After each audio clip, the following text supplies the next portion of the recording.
Oh.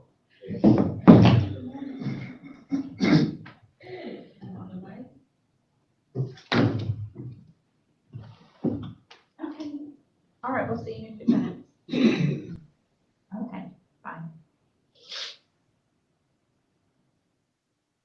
Mr. Moody's on his way.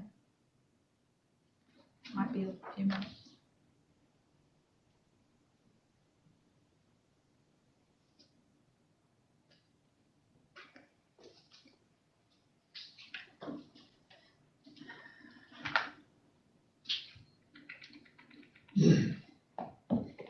Go ahead and start us.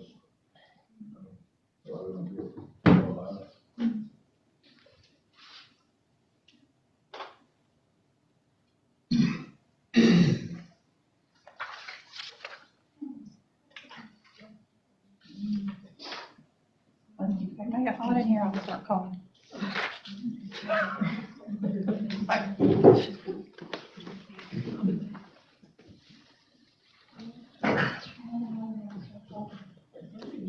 We're gonna get you a blanket. Are you comfortable? I hope so. I mean.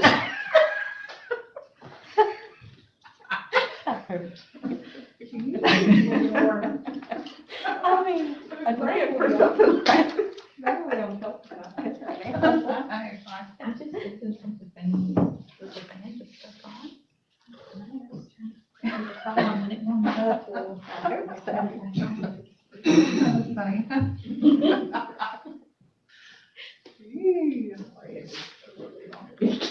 Doesn't matter, it is here to stay anyway.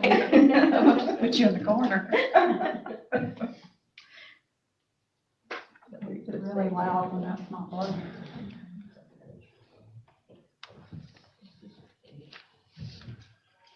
That's probably not.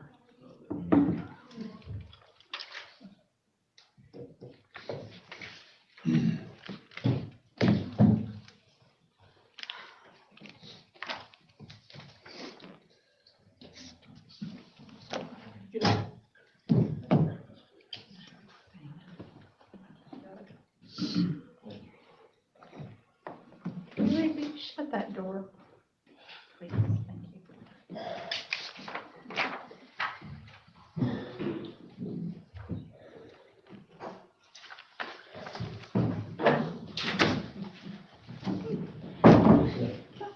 Thank you. Okay, thanks.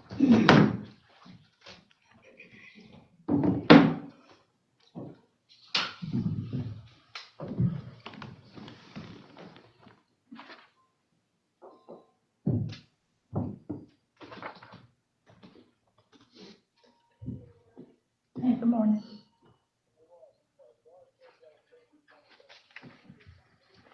We may, will y'all just be on standby and I'll let you know if we're moving ahead of schedule?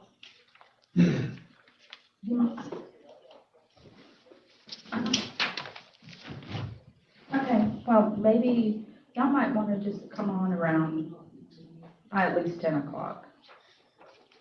Okay, okay. No, no, sir, I don't think so. But we don't need to let know Marty.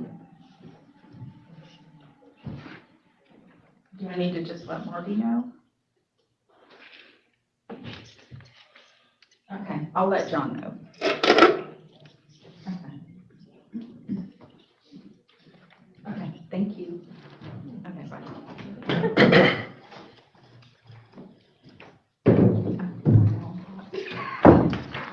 Good morning. Sorry.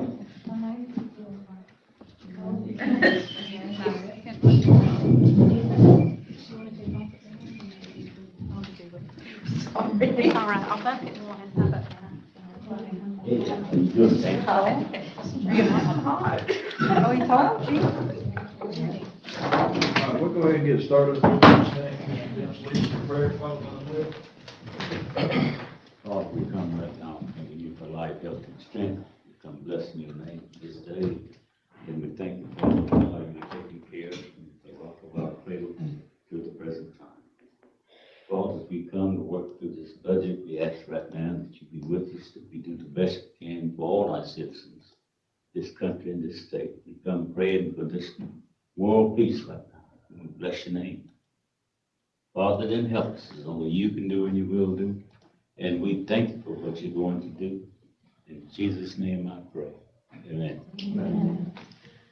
Pledge allegiance To the flag of the United States of America and to the republic for which it stands, one nation, under God, indivisible, with liberty and justice for all.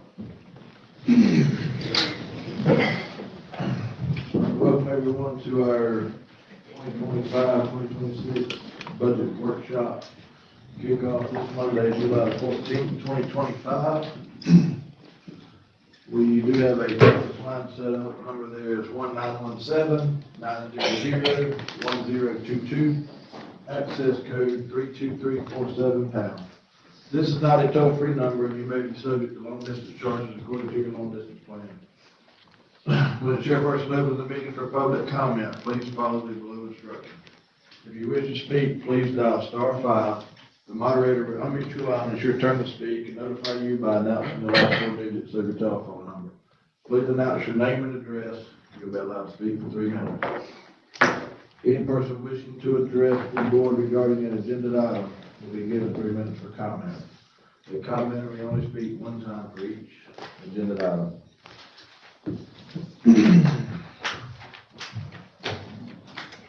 That said, to the workshop, so we won't need any approval. We'll put on the item 4, the board to hold budget workshop to discuss all aspects of fiscal year 2025-2026 budget priorities. So I think we have a lineup kind of sheet of the timeline laid out of how we'll start, so. Yeah, Danielle, let's start with this slide. You got this packet here like we always do. And so what we do ask is that as she's going through it, if you can just hold the question or just write them down as, you know, and then at the end, you can go back and ask any questions. And then the property appraiser will be giving her report on the assessed values and how she came about that. But, you know, you probably already got a chance to look that, you know, it wasn't quite as bad as the worst case scenario was anticipated. And so, but even though it was still a big hit, and so we'll let Danielle go through that. Okay. So we will start with the certified values that were received from the property appraiser for the year 2025. In the general fund, the preliminary gross taxable values are $1,732,000,000. The final certified value for 2024 was $1,963,000,000, which is a gross taxable value decrease of $231,059,000, which is 11.77% decrease. And so for the MSTU, which is the unincorporated area, the preliminary gross taxable value for 2025 is $1,404,000,000, and the final certified value for 2024 was $1,637,000,000, which is a gross taxable value decrease of $233,047,000, which is 14.24% decrease.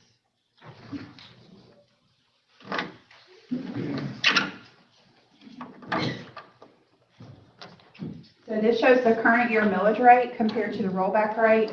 The budget that we have was prepared based on keeping the millage rate the same, which will bring in a decrease of revenue. The current millage rate is 7.2426 mills for the general fund and 1.2250 mills for the MSTU, for a total of 8.4676 mills. The rollback rate is the rate in order to bring in the same amount of revenue as the prior year, which is this year, which is higher. The proposed aggregate millage rate represents a 12.23% decrease below the rollback rate. And I just have to tell you what the aggregate millage rate is per DOR. As a result of the decrease in gross taxable values for the 2025 year, the rollback rate would represent a millage rate increase.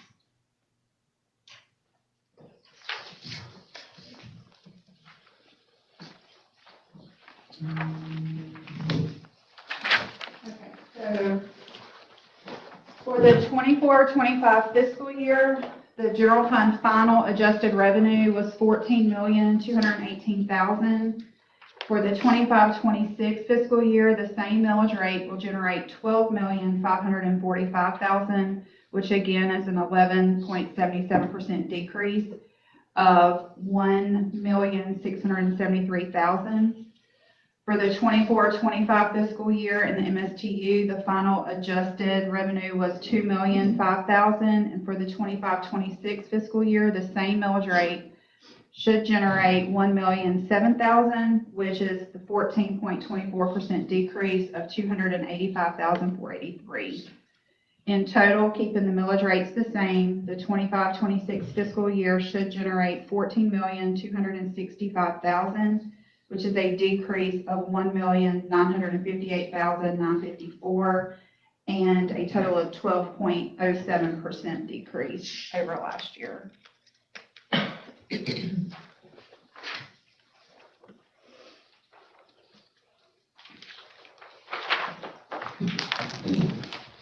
This is an overall of the entire budget, including all funds. The total budget request right now for 25-26 fiscal year is $99,658,490. It is a decrease of $1,138,000 over the 24-25 fiscal year.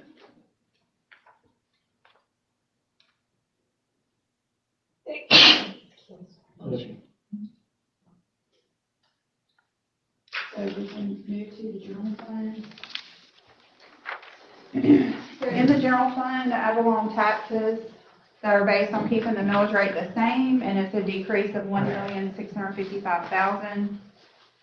EDR provides estimates for the state, and they provided some of the estimates so far. We haven't gotten all of them, but the ones that we did receive includes the half-cent sales tax. This year, the upcoming year, we're receiving the emergency distribution again. It stopped in fiscal year 21. And that amount is estimated at $900,000. And so that's an additional revenue that we haven't received since fiscal year 21.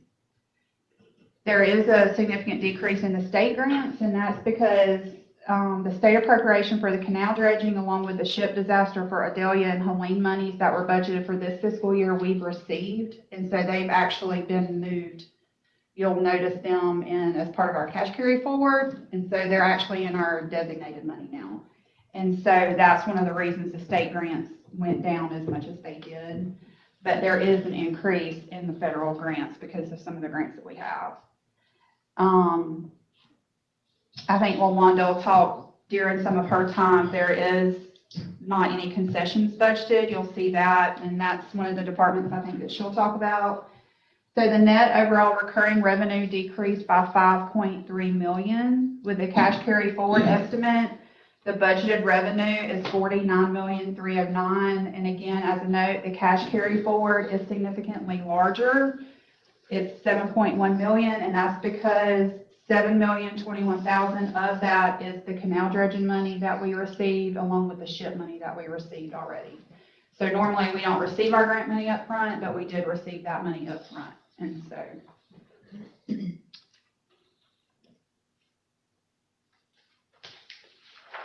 On the expenditure side, all of the county departments with personal services reflect the minimum wage mandate that's going to $14. The general fund it's about $5,500 that was impacted. That changes September 30th. The retirement rate, some increased, some decreased. The health insurance was budgeted at the rate that we have this year because we went out for RFP. And the property insurance, auto, and liability was also budgeted at the rate that we paid this year. Because we also went out for RFP and we won't have that back until August. So right now it's budgeted at the same that we paid for this year. So there is a decrease to the BCC personal services. There is a slight increase in the operating expenditures in the general fund. That increase is mainly due to the increase in the insurance premiums for property insurance. for personal services. Yes, that's what I said. There's a decrease to the BCC personal services. You're welcome. Then you see the transfers to constitutional officers. They will discuss their budget request during their presentations. The overall operating expenditures requested have decreased by $186,834.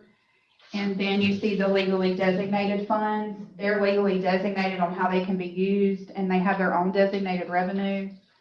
You have your other recurring expenditures, which are EMS, the TCDA, Senior Citizen Senior Center, which was not budgeted this coming up year, and the Health Department.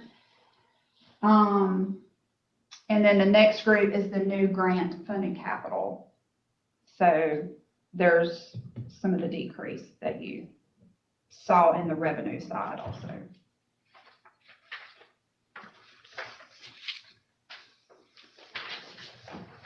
This is the new non-recurring capital that's budgeted, and so the total expenditures budgeted is $25,397,000 before the capital adjustment.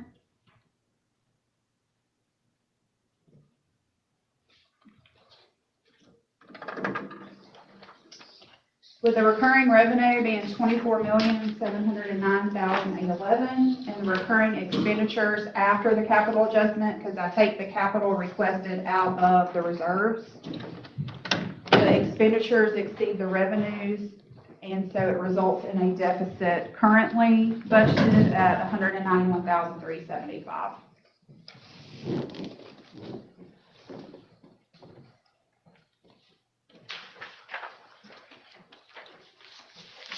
And then this is a list of what's designated to be funded with the carry forward. So there are capital improvements or projects that will not be completed before the end of the fiscal year, but they have their own designated funding along with the legally restricted and designated. These are funds that have a reserve and a sinking fund, and the revenue are specific for these particular items.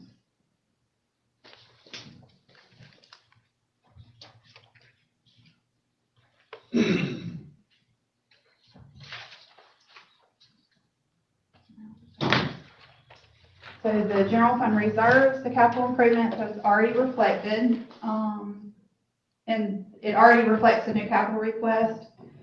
And if something changes, then I can adjust it before the public hearing. So the total expenditures budgeted in the general fund, including recurring, non-recurring, and designated, is $49,501,186.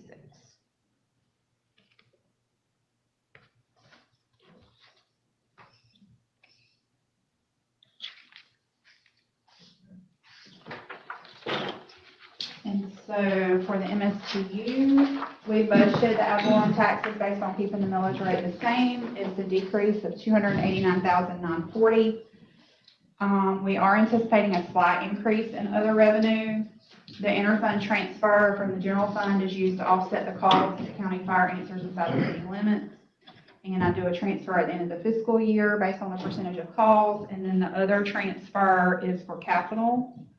So the total recurring revenue is $3,421,000, and I'm estimating the carry forward to be $3,350,000, which is an increase over fiscal year 25.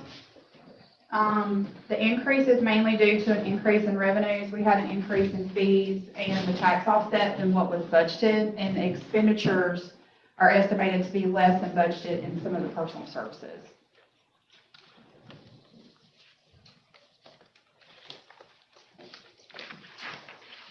There is an overall decrease in expenditures in the NSTU fund. The county match for Fire Station 2 is also budgeted at $700,000, and it's been reflected in reserve for capital. I've just reduced that. That was discussed and decided in the fiscal year 24 budget workshops, so that's how I've reflected it since then. So the recurring expenditures minus the fire station match is $3,659,000. And the budgeted recurring revenue is $3,421,539, and so it creates a deficit. There's a deficit of $238,447.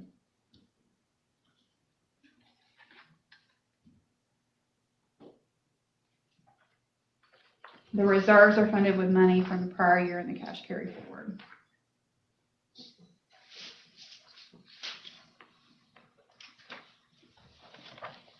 And then the last page.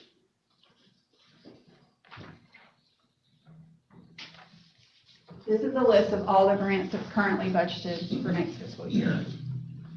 And it totals 32.8% of the total budget.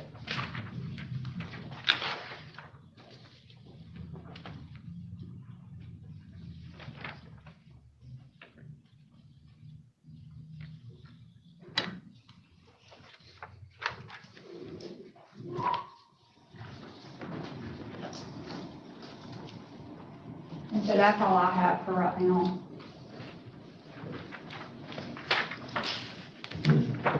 Any questions from the board?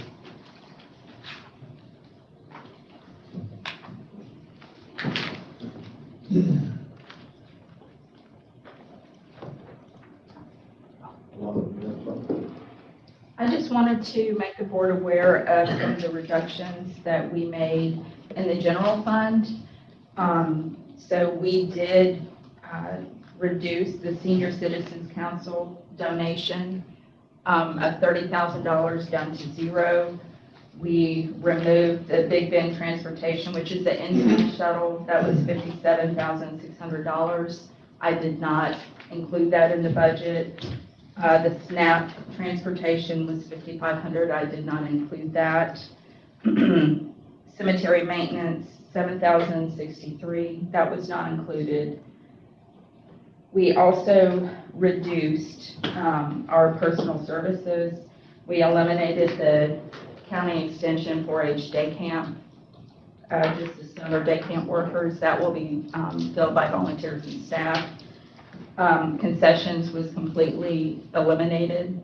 So those recurring expenditures for supplies and personal services was removed. We removed the position for park attendant at Hodges Park.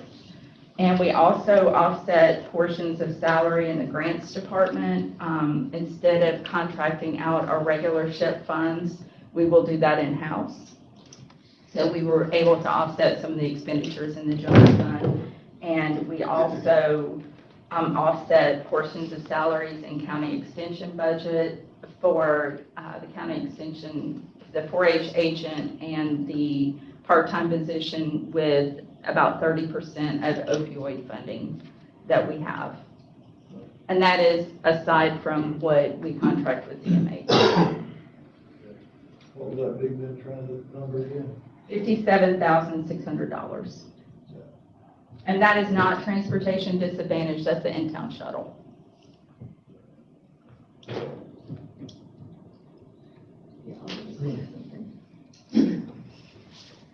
As you all know, this has been a very, very trying time for us, and Wanda, I appreciate all the hard work that you put in to come up with this list of deductions. I want to thank all the constitutional officers who have worked diligently to reduce your budget. I think most of you have done that. We really appreciate you trying to jump in and help us in these very, very trying times.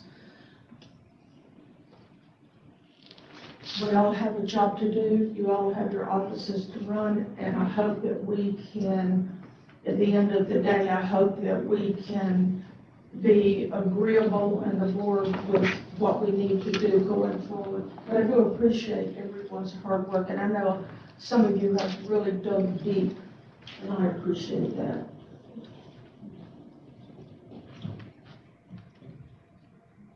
Any other questions for the board? We'll move on. We're good. We'll move on to, Boots, copy of appraisal. Ready? No. All right. Good morning. Morning. Thank y'all so much for having me.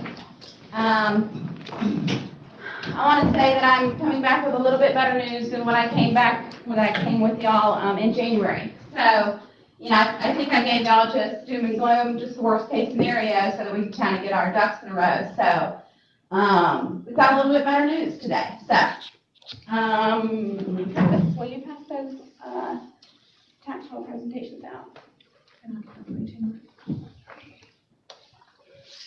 This is our field manager, Travis Bell, and if I could give any just absolute thanks to, the people in my office that made this possible.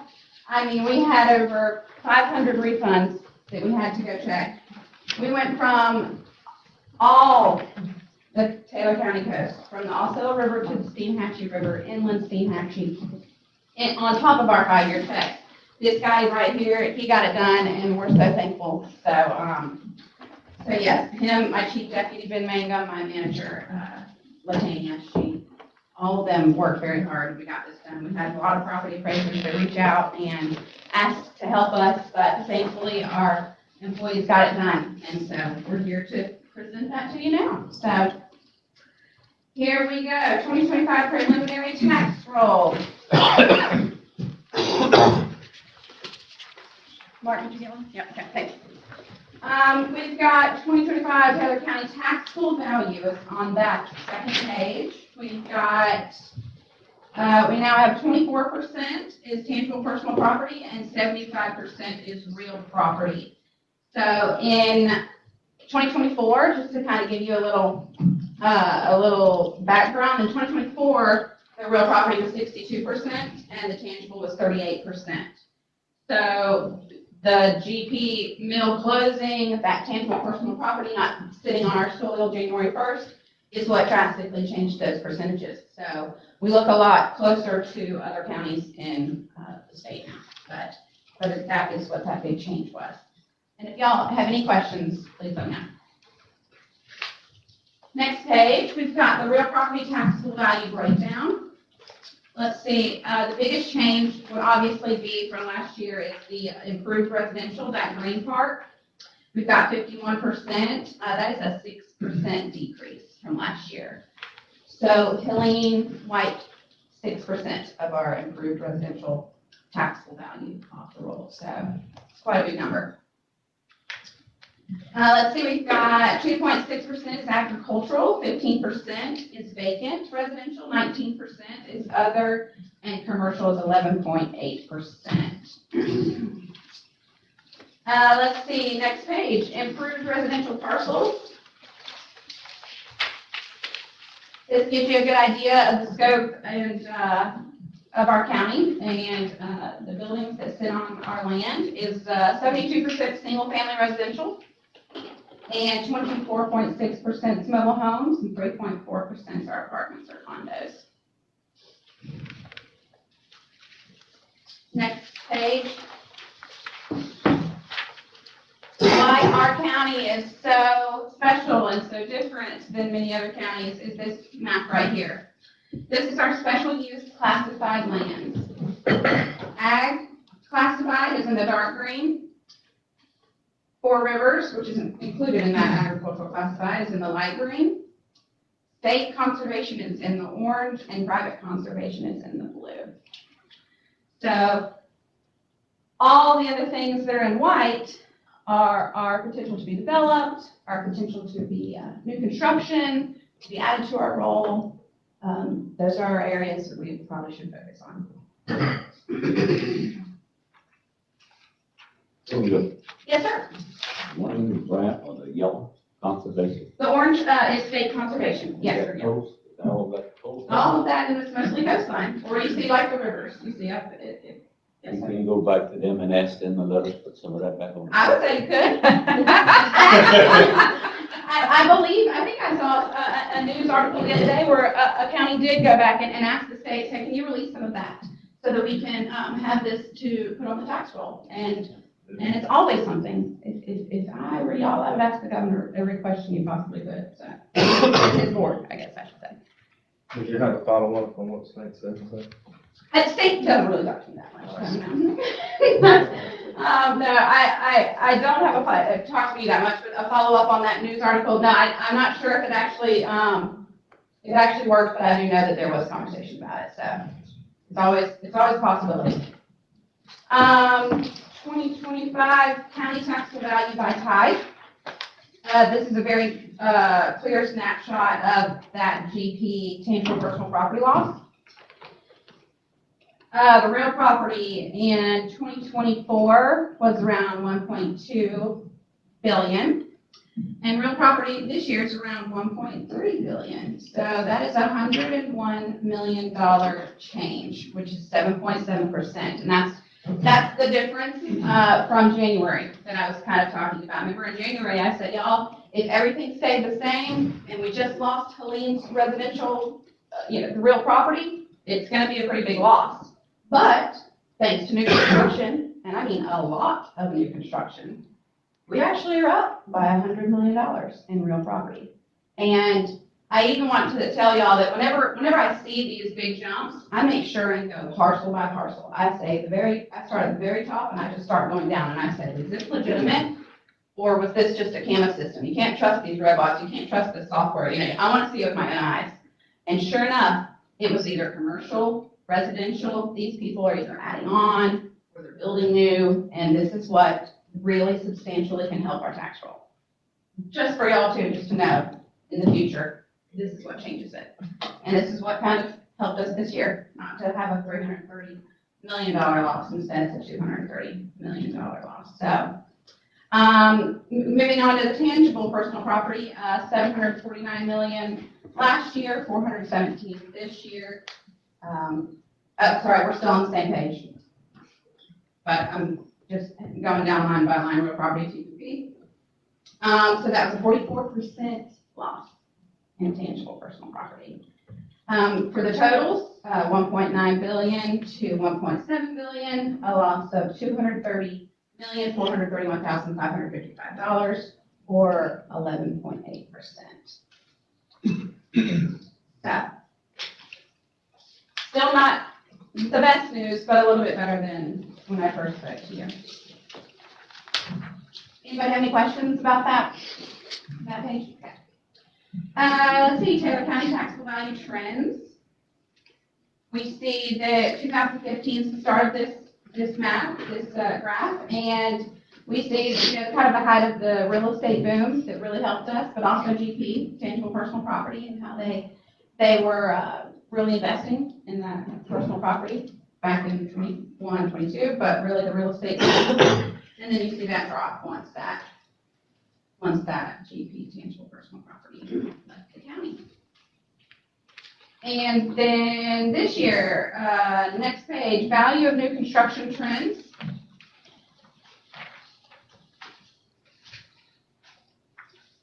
So you see how that 2022 is a little bit skewed. There was a bunch of commercial new construction around that time, so it doesn't really give the thought of residential new construction, but you can see how it kind of increases every year, height of the real estate boom, and then 24, 25.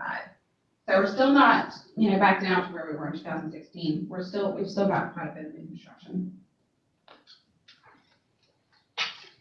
And then our number of qualified sales. And it just kind of shows you the market and if things are selling. We're looking at 2025, or it's already halfway through the year. We're kind of looking at the same amounts from 23, 24. We're kind of looking steady.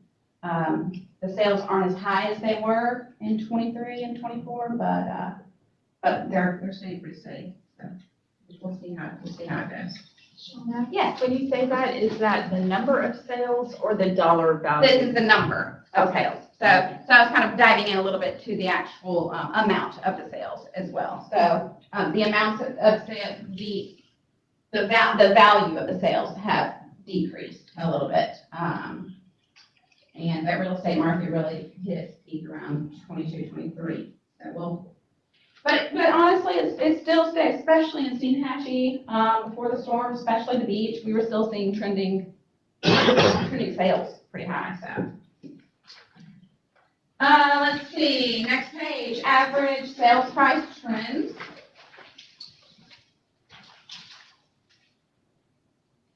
The blue is vacant sales. We can see that there's more and more vacant sales in the last couple of years. Mobile home sales. increase and single-family residence sales.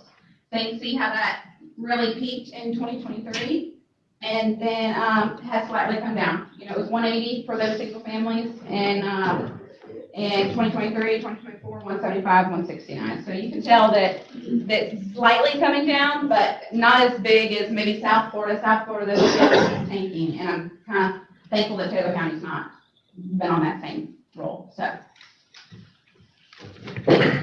that is my tax roll presentation. Is there any questions, concerns, tips? So your total decrease is what? Yes, that was, total decrease was, let me pull up that page. Total decrease was 11.8% from 2024, around 230 million. Which is a little better than the 330 million I initially came with. Danielle said yes. So, and again, just reiterating that new construction. That was a little bit of ag rates. We did some ag rates on the timber values. We've been trying to get those in line and work with DOR on those. So that increased it probably about 20%, and the rest was really just commercial and residential new construction. Even on top of the loss of Helene.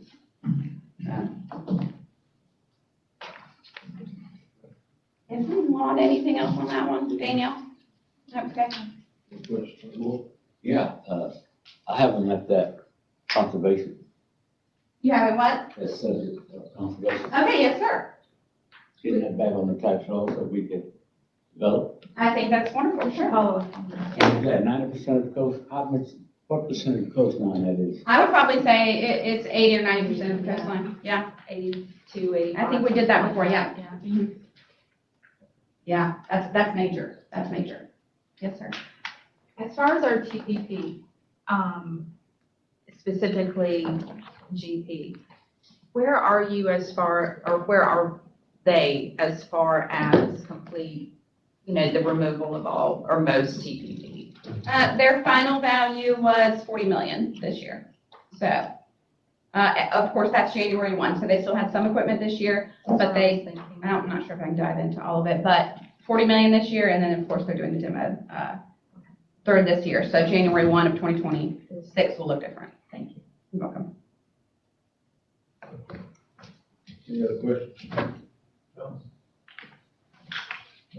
You're welcome. You want me to not go straight into my budget? Okay. Yeah.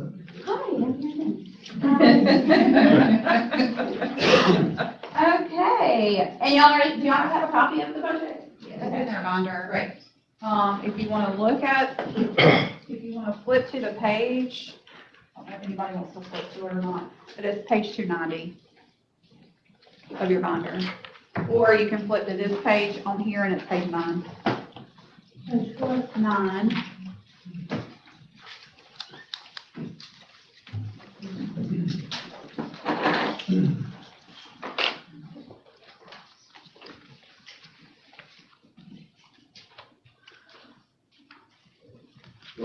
Okay, so Exhibit A shows that our personnel, we were able to decrease that by around $39,000 or 4.4%. Operating expense, we were able to decrease by $21,000 or 12%. Non-operating decreased by $10,500, percentage of 6.61%. And I'm very glad to say that our team did such a great job. We kept another field guy throughout this whole process, just because it was such a huge task. And I'll just say, all the prayers involved, if we don't have another hurricane, I should be able to let that position go as well and bring back even more decrease next year for our budget. So, yes. Mm-hmm. Do you want me to go through all of everything? No, yeah, I mean, if you. Okay. Sure thing. So let's see. We had one retire, one employee retire, and one resign, and that kind of helped our life and health insurance. They were using, a little bit bigger family portions, so whenever they left, we were able to decrease those. Our software, we had a, let's see, a data cloud that we were trying to use for field visits that we are no longer using, and that decreased our contractual by 18,000, which helped a bunch.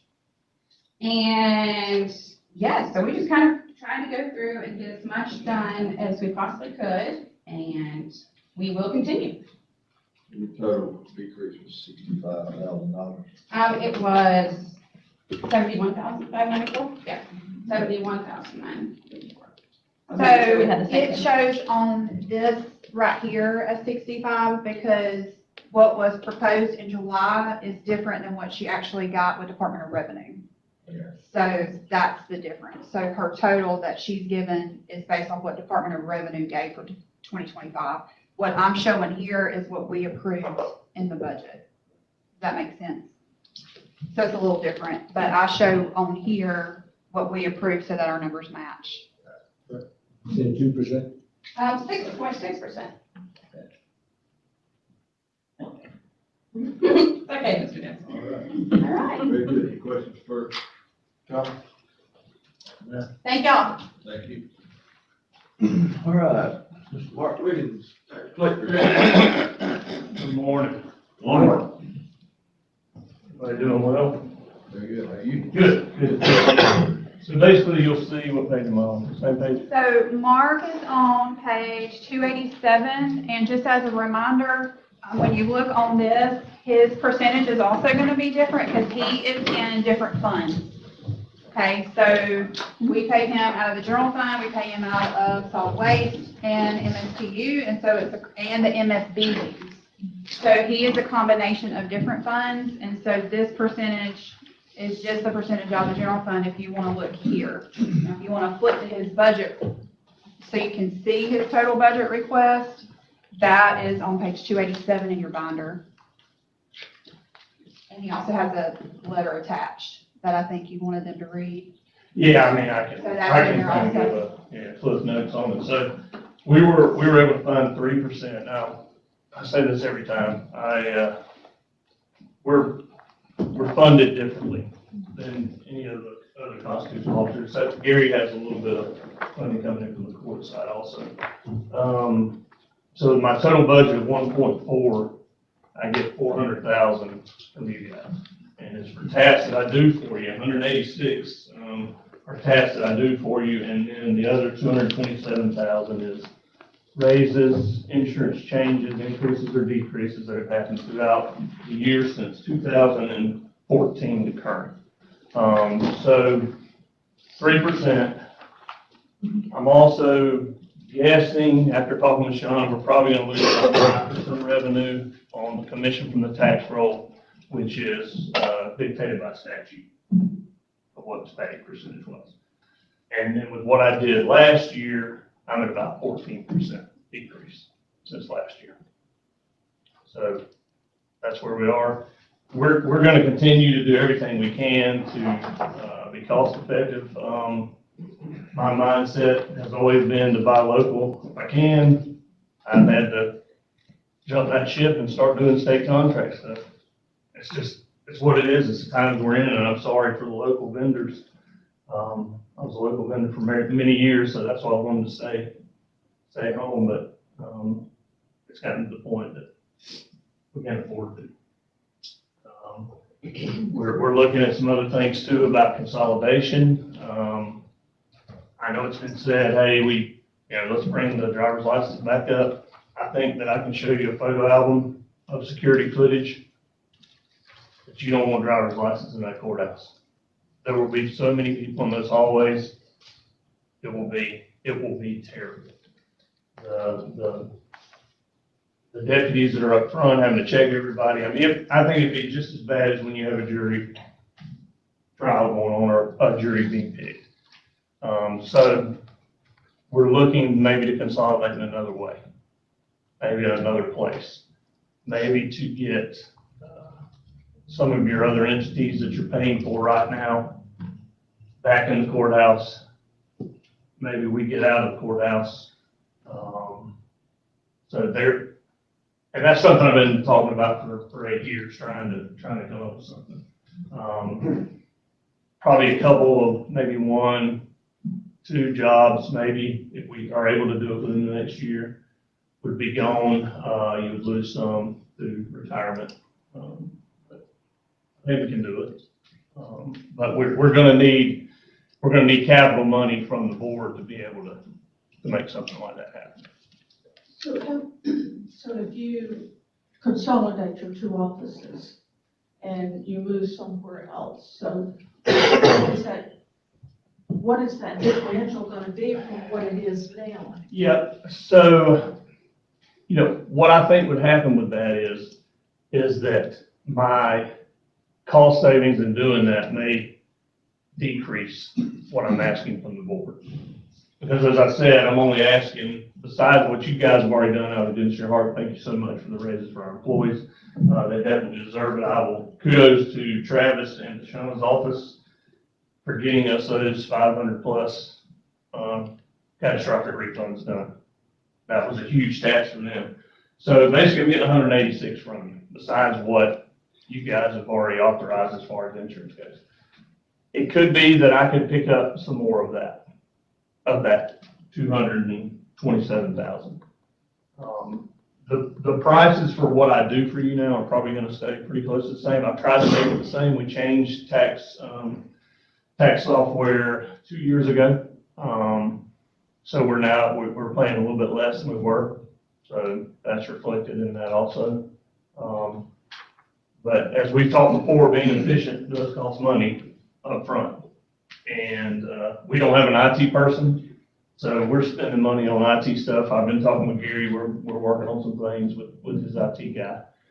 But I think that at the end of the day, if we're able to get in one location, less employees, that's less insurance, less pay, or less salary pay. And so I think that we can make some stuff happen that way. So what do you think it's gonna cost for you to move to a new place? And where do you anticipate that money coming from? I anticipate coming from the board, from your reserves. And then, I was afraid of that. yeah, simply because, for quite a few years, we've asked, hey, board, let us hold 25% or 50% of what we give back to you. So we don't have any money in reserves. As constitutional officers, we don't have anything. So, there's nowhere for us to get it. Now, I could do like, Okaloosa County did and go borrow 2.6 million and hopefully pay it back. That sounds good. Yeah, that sounds great. If we had their tax base, it'd be wonderful. So, yeah, I mean, it would come down to that, but maybe if we could buy, existing building and refurbish it for offices, maybe for me, maybe for Leanne, she's gone. No, I'm right here. Oh, there you are, Yeah. and Shauna. Absolutely. I think that, it's gonna save you around, well, calculations are a couple of years old, but probably around 60,000 by the time, if we were to do that, so. Do you have any locations in mind? Yeah, Yeah. I got a couple, and it's about saving, I don't know, I mean, I think you could, the 2 locations that I have in mind would have historical value, to people. So, So really, I would say, I mean, we would still have property insurance, we would still have utilities, Yes. obviously, that's new. So that we would just swap that from the driver's license office to yeah. another building. So there may be an increase. Yeah, there Property possibly could be an increase, yeah, because, I mean, right now, I think driver's license is $13,000 is in that fund, 13,700. Now, that's just for repairs and stuff that I see. On Right. the insurance side, I don't. Yeah, I can't remember that premium. But anyway, so really your true savings would be in personal services. most likely. Yeah. And the board being able to bring back state's attorney, guardian ad litem back into the board Absolutely. That would be a We would huge save savings. those, yes, it would. to the board. How much? 5,000. 5,000? That would probably Utilities be, is about 5,800. so that may be, 23,000 or so. Yeah, I think we just gotta look at it, but now at the same time, I think that we're still going to, when we look at that, I think we need to realize that I'm not giving up on Taylor County. I think it's gonna grow. So we need to be ready for that also. So that location needs to be, looking forward. So by Really. the two offices potentially consolidating, how would that benefit, I guess? We could move some other. Yeah, you'll bring guardian ad litem and state's attorney back into the courthouse and not pay rent for them. And save on that side. That was around 50. It's a lot. So, I mean, why wouldn't we, after all this budget, why wouldn't we really discuss? I'm ready. Look at it and just, I mean, I know we discussed it over the last 2, 3, 4 years. And, we've not really discussed it, we've mentioned it. We've mentioned it, yes. So, why wouldn't we really look at it and how it would affect us long term? Yeah. And, just, you may not be, you can mention the locations today, but maybe. I don't mind mentioning them at all. That's all. I don't want to stir them. I'll mention one of them. I think that, but it would take historical grant money to do this. But the Capital City building,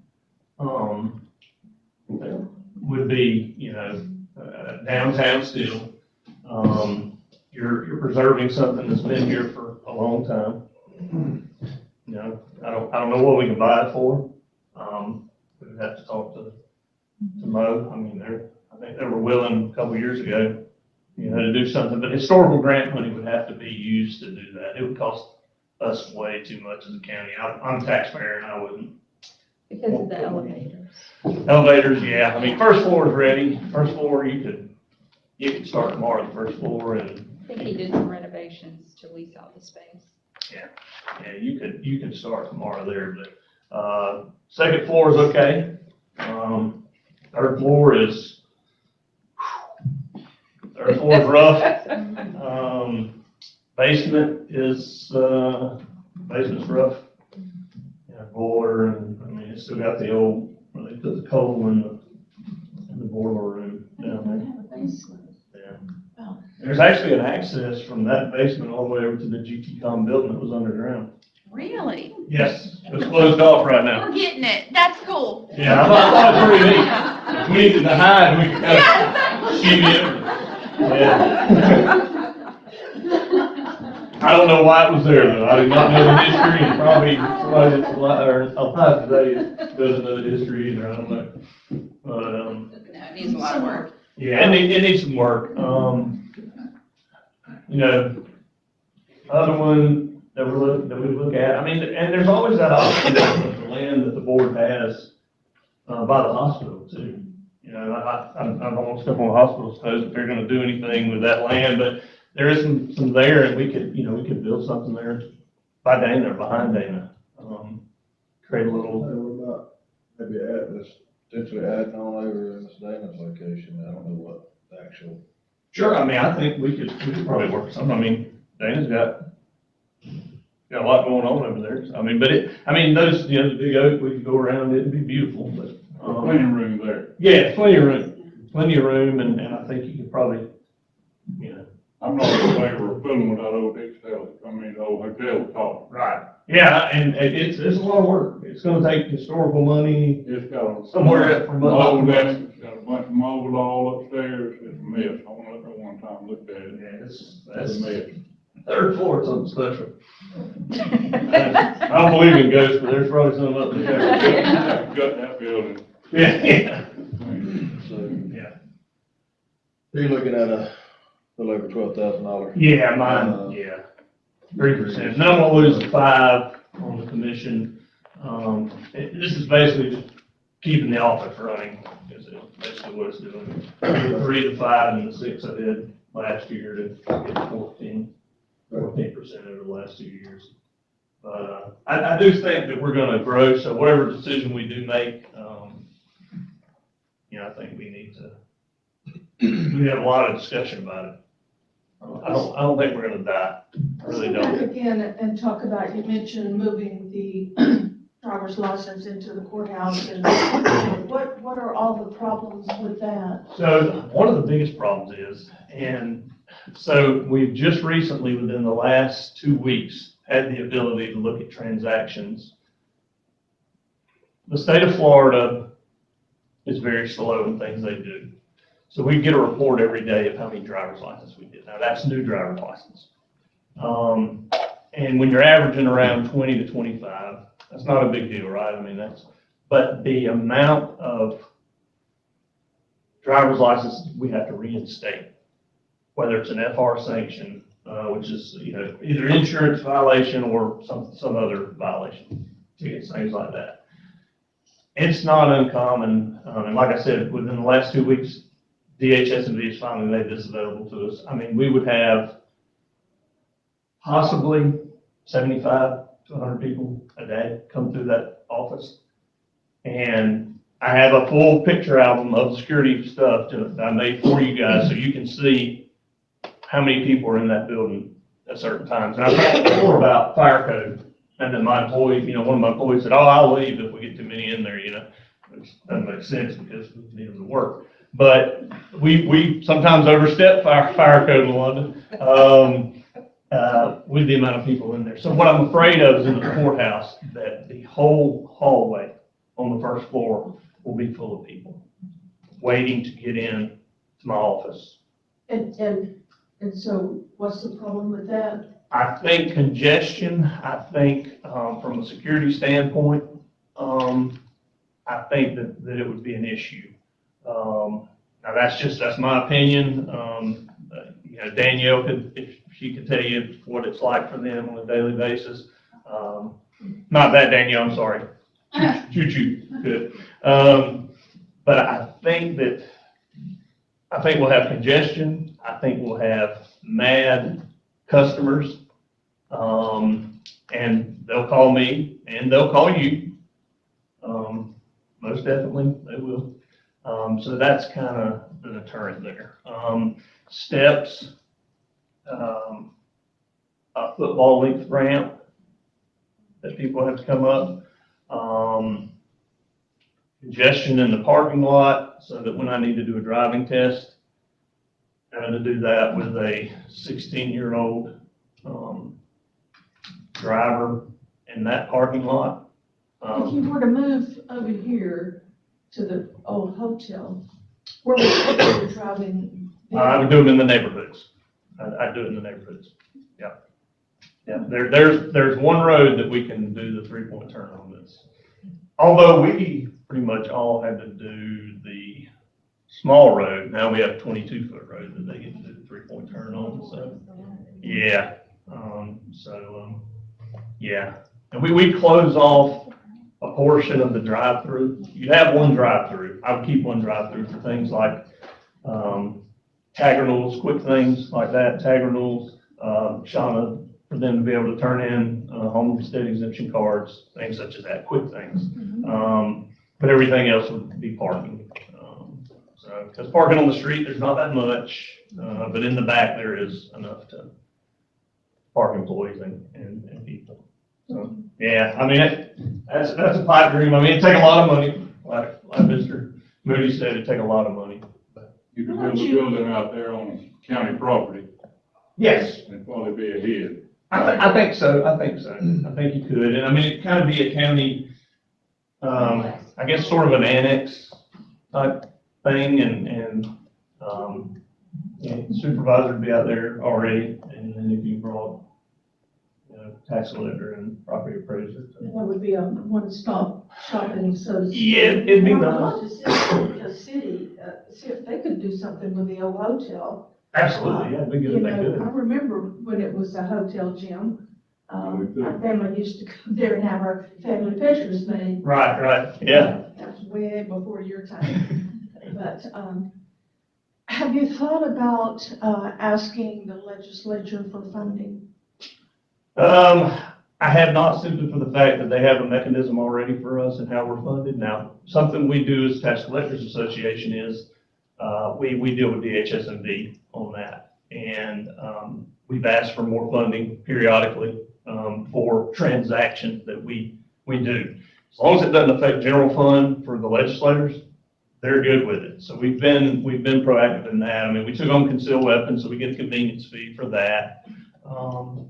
So we look for ways to do that. I mean, that's, so, you know, out of the 400, the other million is commission and, commission on DHS&B stuff and commission on the tax roll that we get. So I'm just thinking that if perhaps they could help with funding of a new building. that's a great possibility, and I think that it's something that we should probably definitely look at. I think it would need to start with you guys, but then I'm ready to jump in there and I would support give them that. all the facts. Yeah, I mean, it'd be nice. I mean, it would, like I say, I think we're gonna grow. So I think we need to plan like we're gonna grow so that we're not caught. You know, I mean, you look at Sumter County and you look at Lake County and the things that they've had to do to get caught up. I mean, they're nice now, but they weren't when it started happening. So, but I think we're poised for something good. You look at our neighbors to the east to Columbia County, Absolutely. Swanee County.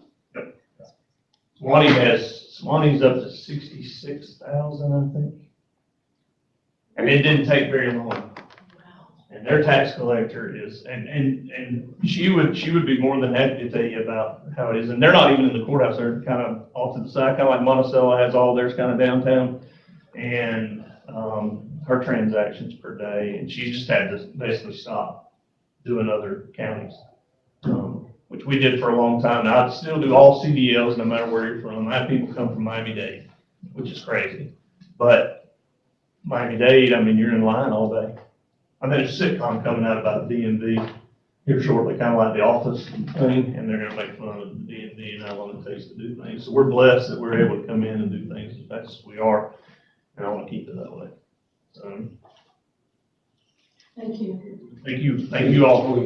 Good luck. Yeah, It's I just know we tough. talk about, we don't want it to look like Miami, Orlando, or Tampa. Right. We want to look like Greenville if you don't use it. We will definitely buy Greenville, if we don't do something, yes.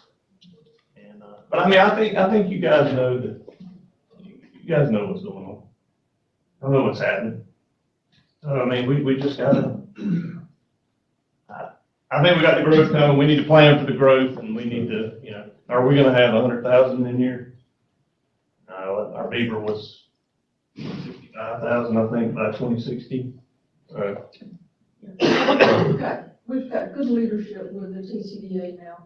And Yeah, I think- they are really working all the time. And, if we've ever had a promise of something that's gonna change, I think that now is the time with this leadership. Right, absolutely. And, you know, I mean, we're looking at the shortfall and back in January, you know, we came up with ideas and constitutional officers had ideas and stuff like that. And I really do think that we need to give TCDA a good year, a good solid year to, I mean, you've seen what they've done in the time since we lost GP.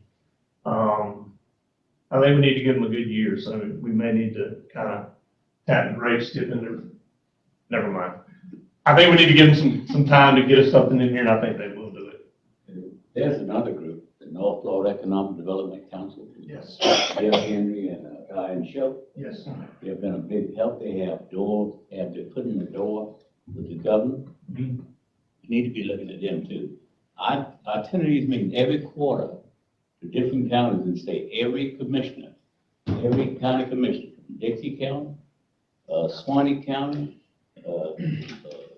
Columbia, or even down to Starks. They be at me begging for their group. Columbia County's paying off, Swanee County's paying off, Dixie County's paying off. We're gonna have to start doing something like that. Yeah. In order to help those that we hire, you know, they can't do it alone. No, no. And I mean, it's gonna be a group effort between all of you. I was blessed enough to serve on TCDA for a long time, and Yeah. it's tough getting, I mean, you know, your feelings get hurt when you see Wakulla got this thing, and then you kind of go, wait a minute. But, you know, those things, I mean, they've been in the works for years, you know, a couple of years probably. Long time. Yeah, so I mean, we just need to get our stuff in the works, and Even if we get something to come, say they'll come tomorrow, Mhm. it's gonna take 13 to 14 to 16 months before you get here. well, you remember Tom's. Sure. You were integral in that, so I mean, you know what it took to get Tom's here, so. And it's gonna be county, city, everybody together.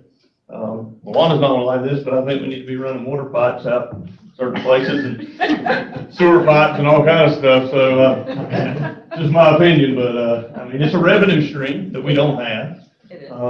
I think that is something that we probably need to venture to look at, and I mentioned it when I talked to civic organizations that have city people in there, so. But, if y'all need anything from me, just let me know. I mean, I'm here to help, and, I mean, you know, we're cutting everywhere we can, for sure. I mean, I'm doing IT, and you don't want me doing IT, I'll go ahead and tell you that. It's me and Google, and, that's exactly right. Just reboot it. Mine's rebooting right now, so, maybe it'll be going by the time I get back, so we'll see. So what was your cut? What was the offset cut? 3%. Yes, ma'am. 3% total, 14 or with the 5 for the tax roll would be 14 over the last 2 years. 6% last year. Thanks, sir. All right, thank y'all. All right. You know, clerk, It starts on page 293.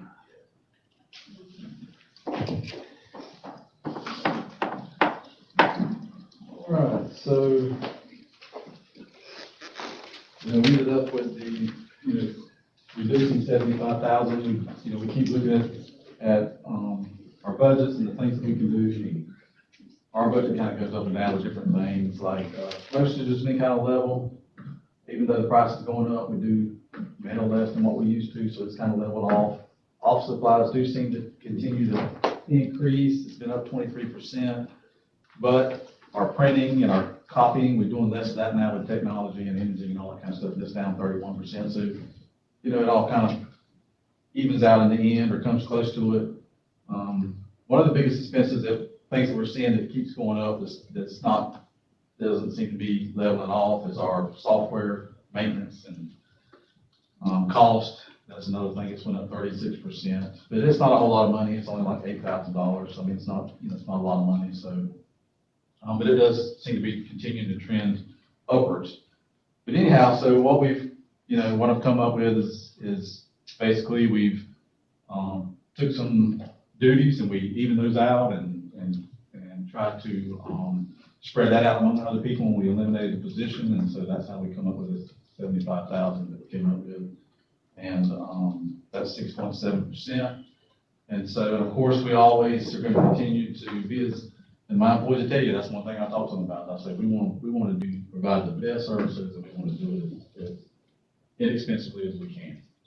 So they're always looking for helping to look for ways to save money. We're going to continue to do that. We're going to continue to turn back as much as we can. Insurance can be a big thing in my office when you have 20 employees. One person can leave and they might not have insurance because they're covered under their spouse or something, and the new person that comes in has family coverage, and that's over $20,000 impact to your budget right there. Or it can go the other way. We've had it that way too, where somebody leaves and then they came in and didn't need any insurance coverage, and was able to turn that money back in the end of the year. So, it just depends. You just don't never know on those kind of things, but it can have a big impact. So anyway, that's where we're at, and I'll answer any questions if you guys have any questions. What's your total percent reduction? 6.7. How much? 6.7. 6, 7?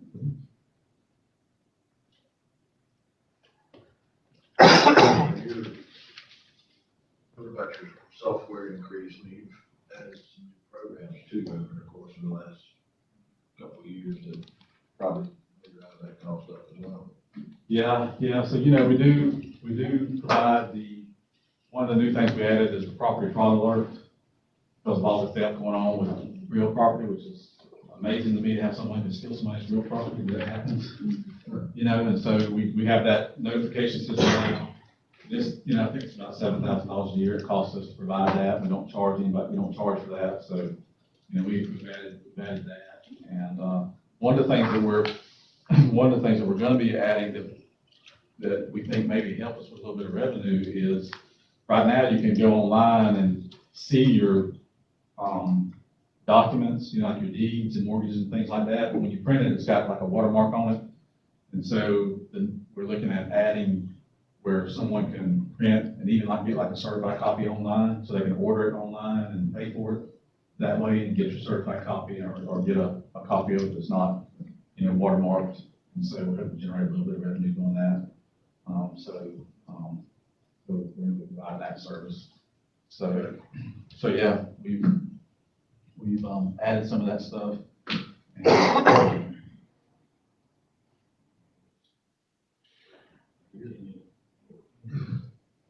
Thank you for your decrease. Any questions from the board? Thanks, sir. All right. To Dana Sullivan, supervisor of elections. Good morning. And she's on page 283 through 286.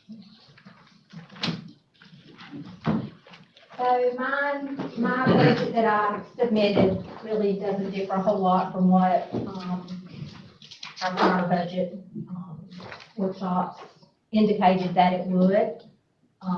But I'll kind of reiterate where I got to where I am. I took every expense that my budget saw and tied it back to a statute. And if it was a service that I provided that was not statutorily mandated, I cut it. So basically my, decreased amount reflects, a reduction in funding. I had one staff member that retired that I'm not replacing.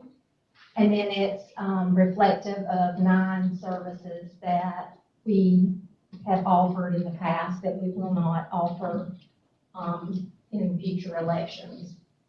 These are services that will not have any bearing on the success of an election. It'll just have a bearing on the, easiness, I guess, of voting, cutting hours, cutting a lot of printed material that we normally would hand out, to either voters or the candidates, to be honest.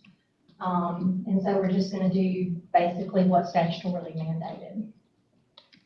So the deduction that you will see in my budget is, reflected at $104,053. I think that may be a couple of thousand more than what I had stated in July. I think that puts me at about 13 or 14. 14.2. Yeah, 14.2%.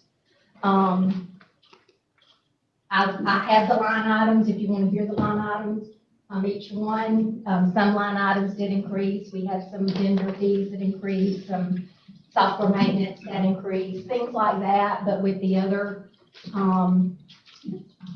services that were cut, it kind of, you really don't see those increases because there's such a decrease in other areas that, I always thought the office, she always ran through things.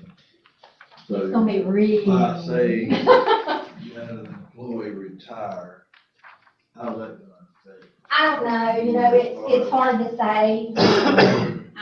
I've never worked my staff a whole lot of overtime. There are certainly hours in the past that I didn't have a choice, but for them to work overtime hours, I cut out anything that's not mandatory for overtime hours going into this next budget. Quite frankly, I've always worked the overtime. If something needed to get done and it didn't get done between 8 and 5, I'm the one you saw up there doing it because it didn't have any bearing on my budget. We will be conducting an election in this 25-26 budget. We'll have the 26 primary election to conduct out of that. And a lot of our resources that we will need for both the primary and the general will be purchased out of this budget, because you have to purchase a lot of those things ahead of time. How it's gonna affect staffing, I really don't know at this point. I'm gonna keep my fingers crossed and hope for the best, and, you know, we're gonna get the job done. There will be no compromise on the integrity of the election, I can promise you that. If I get between a rock and a hard place and I see that I'm struggling somewhere, I'll be back here to ask for some additional funding. That's all I know to do.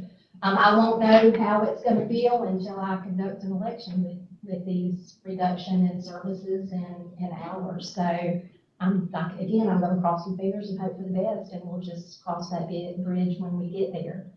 Because I have reduced so many, services, and expenses, I don't know that I will be able to reduce a whole heck of a lot next budget cycle. So, there's not gonna be a whole lot of wiggle room the next go around. But we'll see. You never know. I may see some areas after conducting it with this budget that we can shave some more off, but I'm not promising going into the next one, because 14% a lot with a budget that has no wiggle room, because, you know, looking in past, monies back to the board, I didn't have a great amount to ever get back to the board, because I didn't ever over budget anywhere. I could tell you where every penny was going, with what I requested, so. Very impressive. Questions? Any questions for? You've done a fantastic job, and I have a lot of confidence in you running that office. I know the election will be jam up, as always in the past. Just thank you for what you've done to try to meet what we asked for. Absolutely. Team player, always have been. But I would say, Good just job. as you said, if you did get in a bind, I certainly would, because I would not want it to reflect on the conduction of the election. It's gonna be successful as long as my name's on the front door. Yeah, I make concurrence. Thank you.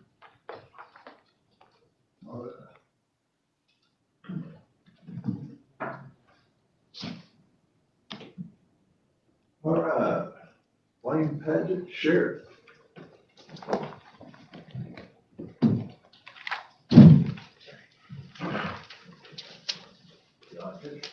How you guys doing this morning? Sheriff, apologize, good to be here this morning, but you always, as always, appreciate your time. Let's speak. I'm not sure what page our budget's on. 261.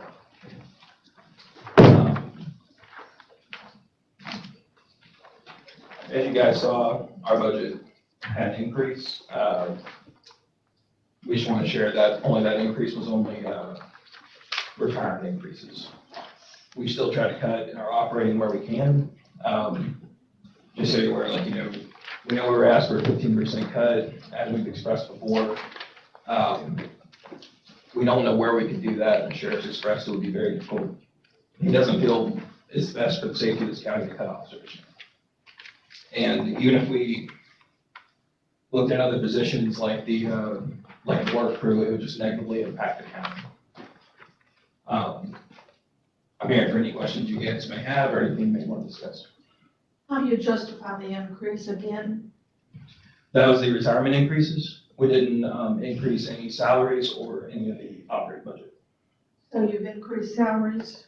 We have not increased any salaries or the operating budget. That is just the increase in the retirement. So none of the employees got raises then? No, ma'am, not since you guys gave a raise last year. Something to remember, our What drives the increase of retirement? legislation. So they changed the percentage for high risk, and the majority of or all of our officers are considered high risk employees.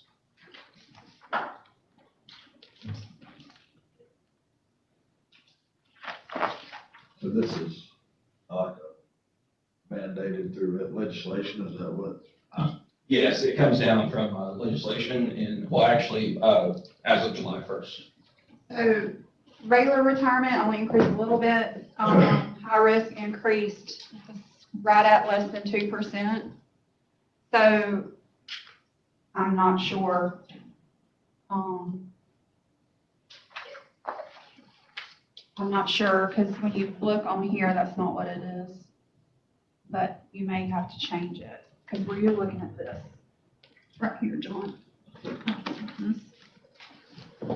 This is what they're looking at. Then you have this, and you have this. You have this, and you have that, but then you also have that. So Gotcha. They're seeing that. As well. They're seeing a salary increase on that also. Well, and part of it is, some of it's like, employees that have left or new employees that are hired, it may have been a different rate. What I'm saying is we didn't like give out any overall raises or anything like that. And the sheriff's salary had increased last year, mandated by the government. You don't increase anywhere in your budget.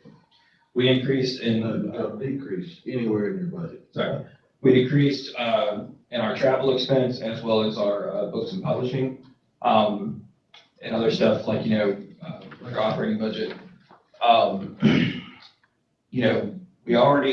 Stuff has already gone up, like gas and everything else. And one thing to consider, we're an office that runs 24/7. Vehicles that are running 24/7, someone's being paid every hour. So,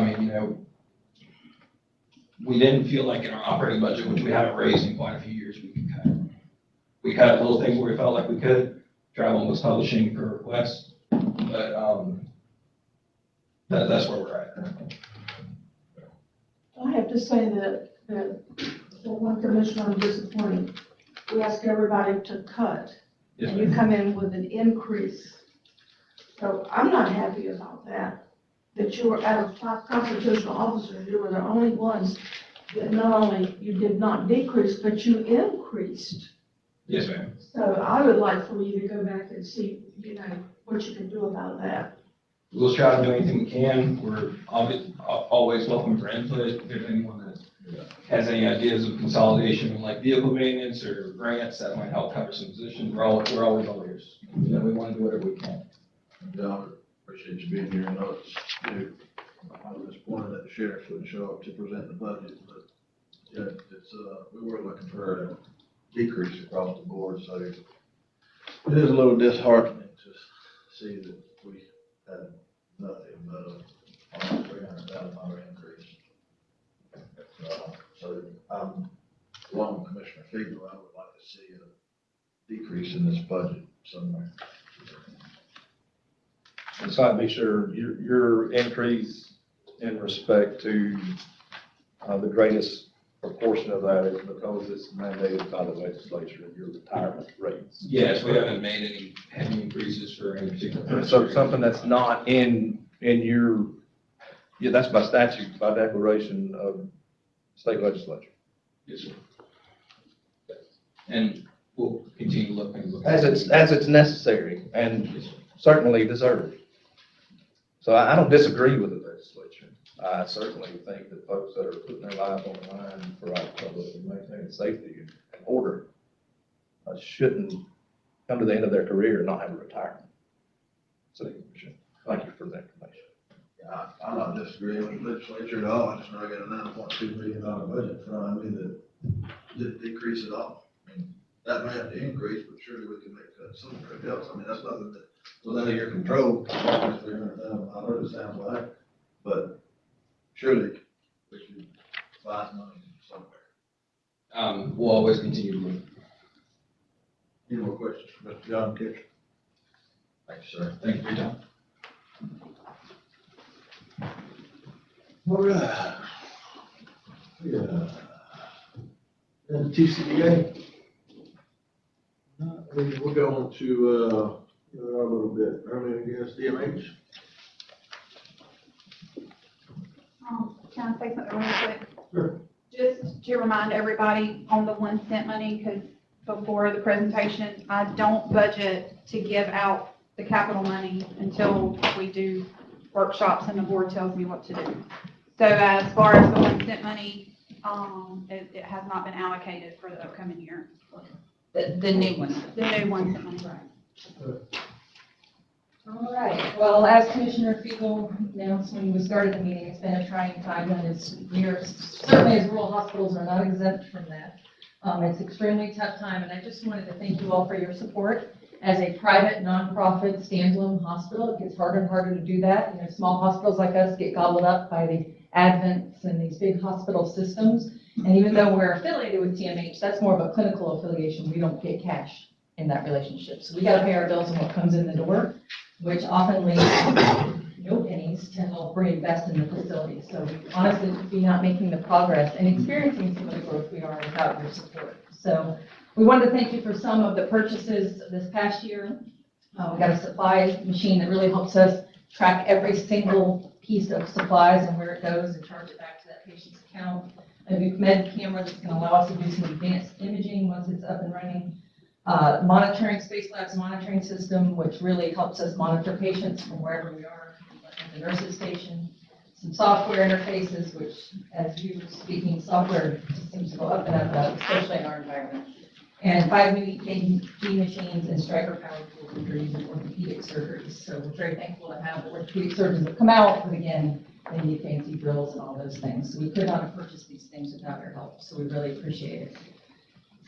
We have several purchases in process right now, including some new Med-Air vacuum pumps. These are essential life safety types of infrastructure in the building. Now the building is 21 plus years old. These systems are starting to fail, so we have to replace them. It's a very expensive item. It's going to be quite a process to get that done, as well as our fire panels. Again, these are non-negotiables. We have to have these things up to code, and they have to pass all the inspections. So we're working on that, as well as finishing up some other purchases. You can see where we started this past year, what our capital budget was, what we spent, what's encumbered, and what that leaves. So I'm going to ask Sarah Grambling to join me. She's our new CFO and doing a great job, but she's helping manage this crazy budget in the finance world. Just outside the capital budget, our annual budget, revenue generated by services we provide must fund our operational costs. And sadly, our average reimbursement holds around 30% of our charges. So we certainly don't get paid everything that we charge. Our largest cost center is in any business is staffing, salaries, benefits, contract labor, and positions fees comprise about 62% of our operational budget. Our second largest expense is supplies and then contracted services and building maintenance. We're a nonprofit, as you know, so any excess revenue that we generate is reinvested into our growth, capital, new services, etc. And Lauren's going to talk about some of the grants that we've been able to secure. So again, I think I mentioned last year, we always try to use any of the money that comes from the county as the funds of last resort. We have been very aggressive in the past 2 years looking at grants. These are just some of the bigger ones. We've worked with LaWanda and her team to secure the $2.5 million for our new roof. We got a $476,000 grant from the Department of Health, what we call our Healthy Living Grant, which has helped us upgrade a lot of flooring. If you've been in the cafe, you've seen some upgrades. We've installed our outdoor walking trail, which we have walking groups every morning, which is lovely to see. But a lot of those kinds of upgrades, and we built a patient education room that's free for anybody in the community to use. We also just got awarded a $454,000 grant that's going to allow us to do some upgrades to the second floor. If you've been up there, the flooring looks a little rough. The nurses station's pretty beat up, so we'll bring back a plan when we start on that project to make sure you approve of our plan. But much like we upgraded the ER, we're going to be doing that to the second floor. Flooring, lighting, things like that, making sure the patient rooms have everything they need to provide safe care. So we try to go down and look at where we're going to use our money we make, we're going to hit grants, and then, but there are things that we need to use the county support for capital purchases. So the next slide, or the next few slides, we're going to talk about our current capital needs. We try to break these down into a few different categories, our facility, clinical, and some IT. Facility needs, the next slide. The current facility needs medical gas pumps and dryer. That is in process right now, $367,000. As Lauren mentioned, a $2.7 million grant in process for our generator that will power the entire building. As we went through the previous 3 hurricanes, or 2 major hurricanes, each time we had to put a mission in for a generator that would power the whole building, because what we have now does not power the whole building. So when we don't power the whole building, without things like CT scans and very important pieces of equipment that need to run, so that's out for grant right now. We have to hear from that. Fire doors, hallway to ED needs to be replaced. We have a chiller pump that needs to be replaced. Loading dock ceiling in the back is sagging and needs some work. And we have an elevator door control mechanism. These are just some of the top facility needs. We'll move on now to IT. As some of the constitutional officers, maybe all of them, they all have their IT issues, and we do too. So the next section is information technology needs. I'll draw your attention to the phone system. We haven't replaced that phone system in the 21 years I've been there, or 20 years I've been there. So we definitely need a new phone system, and they're not cheap. So these are some information technology needs. Then the last couple of pages are clinical needs. We triage these needs based on patient safety, how urgent the needs are. There's a lot of them, as you can see. I think the last 3 pages of the capital request, or the capital needs that we've identified, is about 2 or 3 pages. So we can, if you want me to go through all of those, I can, but there are various clinical needs throughout the building that our management team has reviewed and triaged and based on need. On the last page, our current capital needs sit at $7.4 million, but if you take the $2.7 million out that we have out for our generator and the FEMA grant for our towers, for the surgical towers, we still have a need of $4.4 million. This is about a 3 to 4 year forecast. Obviously, all these things aren't needed today, thankfully, but it's a lot of facility and clinical operational needs that we have for capital requests. Any questions? Do you have your IFT vehicle running now? Yes, we do. And how's that working? Wonderfully. And I would say, Commissioner Figel, that they have probably transported 90% of our transfers. Wouldn't you say that's In about less right? than 10 minutes, they're out the door. That helps a lot. A lot. And this weekend, I noticed we had about 4 or 5 transfers. And I suspect they took every one of those. I don't know that for sure, but that's what I suspect. Good. So it's working great. You'll have a carryover of a little over $500,000, is that correct?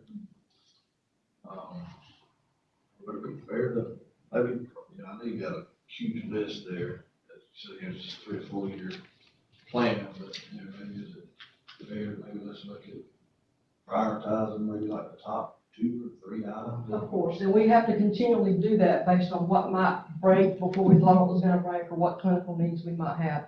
We're constantly prioritizing our needs based on what's right in front of us. And we do talk with Wanda and her team bi-weekly on our capital needs. So we do our best to put things off as much as we can, or as Lauren has expressed, find money from somewhere else before we come here and request it from our county.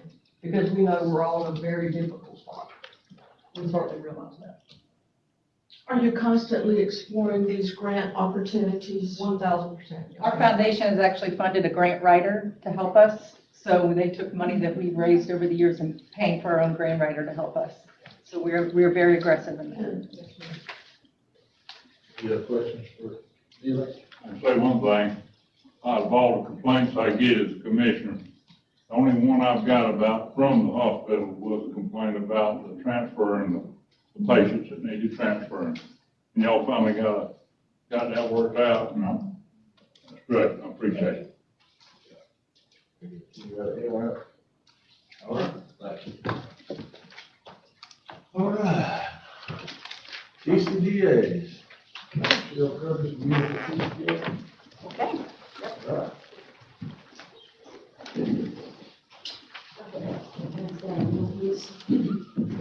What I'm passing out is the initial budget request that we had made previously. And I'm just going to talk from that. Okay, my name is Michelle Curtis. I'm the treasurer of the TCDA. And, okay, so what I passed out to you is the proposed budget for this next fiscal year. And I want to tell you where we are right now. And so if we'll take a look at that column that has penciled in the October 1 above it, I'm going to walk down and sort of let you know where we stand on the various fundings. Okay, what we're asking you today for is $100,000 intergovernmental revenue. That's what you supported TCDA in the last several years that I'm aware of. I mean, I'm new to the role, and so there may be other changes you've had over time as far as funding and that kind of thing, but I know since I've been involved in the last year and a half, that's what we've seen, was $100,000.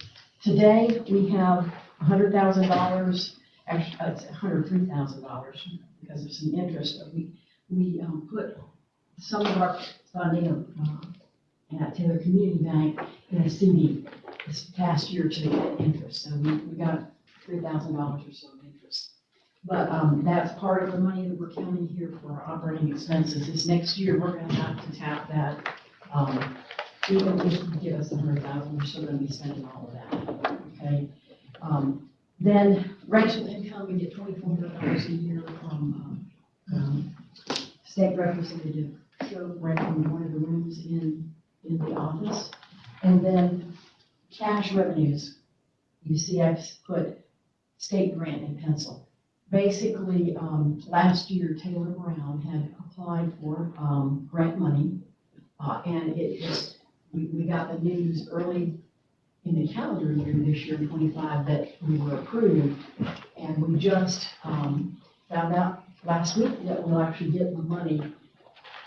They've now approved us to get all the money because we had to provide all of our planning documents, all of the deliverables that we did this year, all of our invoices, all of our payments. So we had a full audit by the State Commerce Department in essence, but everything was good. And so by the end of July or early August, we should be getting $125,000 from the state.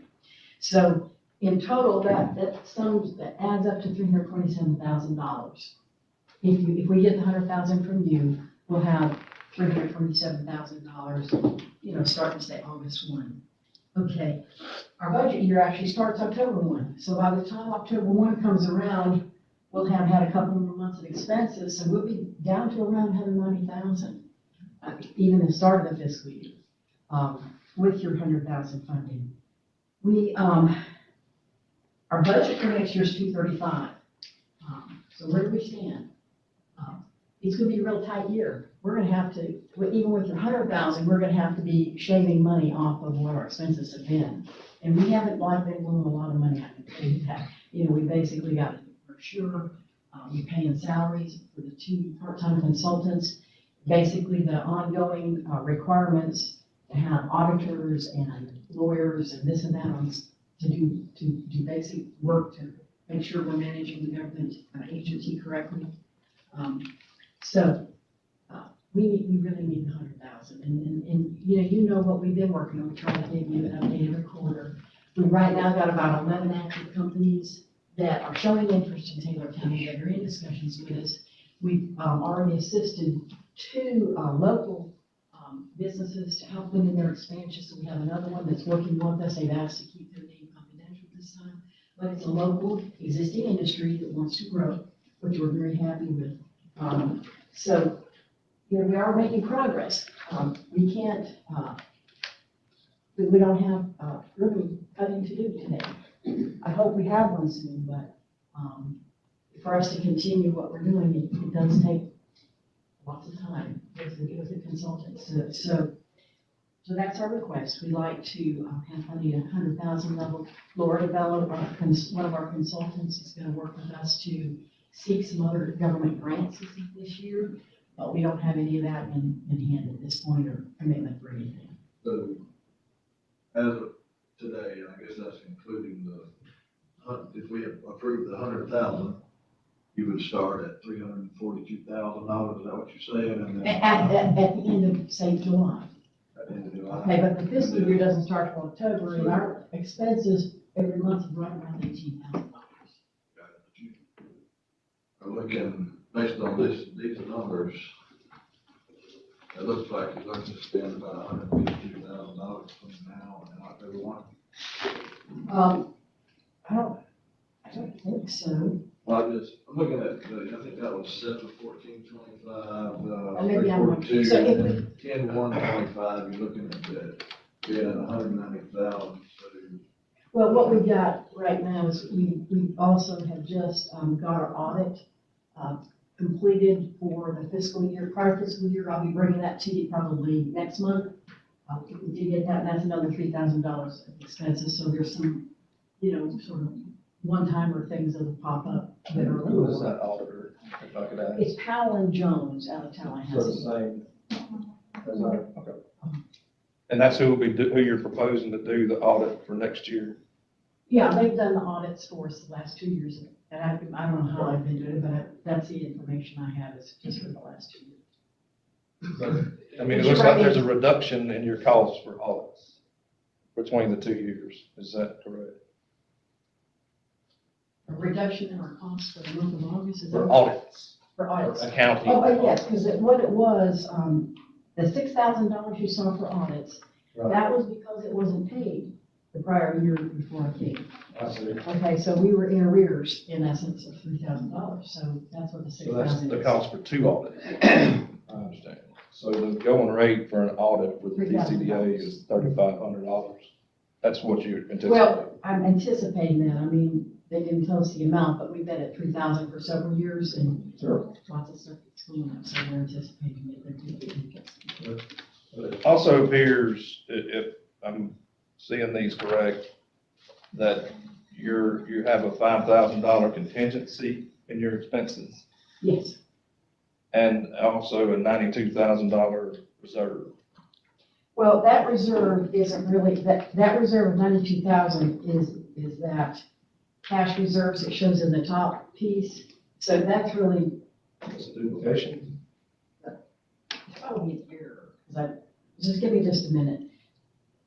That 10,125 at 190, I penciled that in this morning, that might be a calculation error, I'm sorry. I think that is a calculation error. So the reserve amount isn't current? Reserve amount, take 342 and take 60,000 off, it's around number, so it's really closer to 280,000, not 190. I see. Okay, so that was a pencil error. No problem. I mean, I make mathematical errors also. I don't like to. Yeah. But if I understand, so you have access to these funds that are in this certificate of deposit? Is that, Yes, we do. so that's, So we're gonna actually put that into our operating account this year and spend it, okay. okay? We were just trying to make a little interest last year since we didn't need it last year.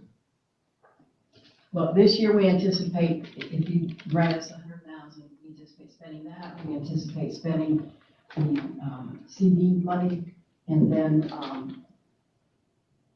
the cash reserves of 125,000 that I've shown the upper area. I just scratched that one number I see. right now. Apologize, I did this handwriting stuff this No, morning no. and made an error on it, but basically, it could be at the end of the year, you might have a bit of money left over of up to 92,000 is what that really was to indicate. Correct. Yeah. So then, I mean, does it make sense then you could possibly operate on less than the $100,000 request if you have that much in reserves?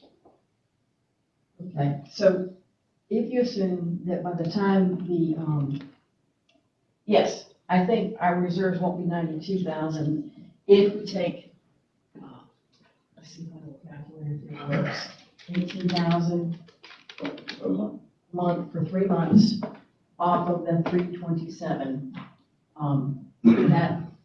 That gives me my starting place. And let me get a calculator to work. You want to use this? Okay, so take 18,000 times 3.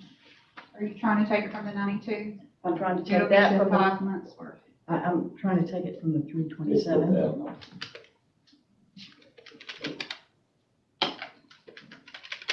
How many times? Here, you do it, 'cause I don't know what you're trying to do. Well, here's what I'm trying to do. I'm trying to take 3 times 18,000 and subtract it from the 327.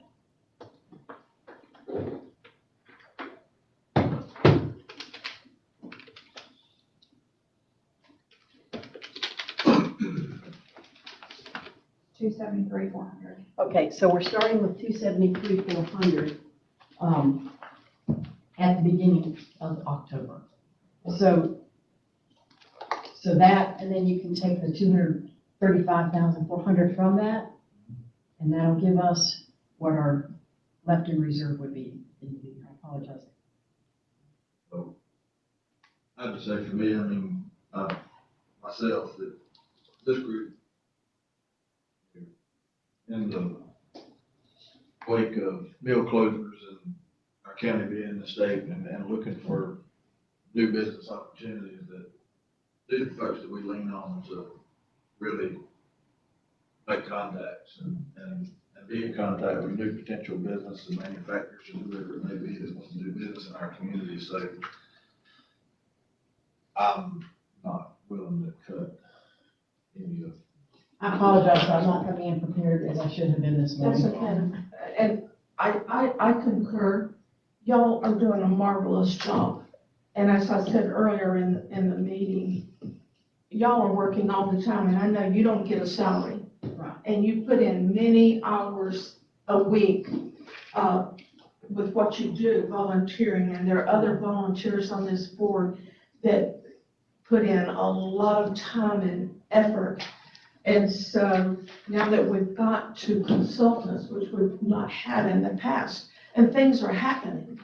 And to me, this organization is just as vital as anybody that has come before us this morning, because this is our future of Taylor County. And we're in such a depressed situation right now until our hope is in this group, TCDA, to help us to move Taylor County forward and to bring in more businesses. So, of course, I support the TCDA 1,000%. I wish we could give you more than 100,000. So I'm with you. I want to see this county prosper, and I don't want to cut anything that's going to inhibit what y'all are already doing and what I see that's on the horizon. Thank you. Again, I apologize about that. No, I don't need an apology, Ms. Curtis. I don't think I'm trying to take anything away from the work TCDA is doing, but I also think, you have $100,000 in a certificate of deposit that you didn't have a need for, I believe you said, in the last year. So I'm just trying to understand that. The reason, And I'm glad you can, and I'm glad you got an interest on it, and I'm sure you'll put it to great use. The reason we had that last year, just so you know, is because we got $125,000 from the state we didn't anticipate. Right. And it's just now coming to us, so it's, So you got $125,000 from the state and $100,000 from Taylor County. yes. Right, and that's not a problem. I'm just trying to understand that in respect going forward and where these expenses are going. And if you have $100,000 in a certificate of deposit, there's no problem in making interest on that. That's a great thing in the private sector and making investments and being paid for your money. But it's also $100,000 that may have been needed somewhere else within Taylor County. So if we didn't have to make, if we could have made a $50,000 contribution to the TCDA, not that we did, and not that we had to consider that. But in these times, it is.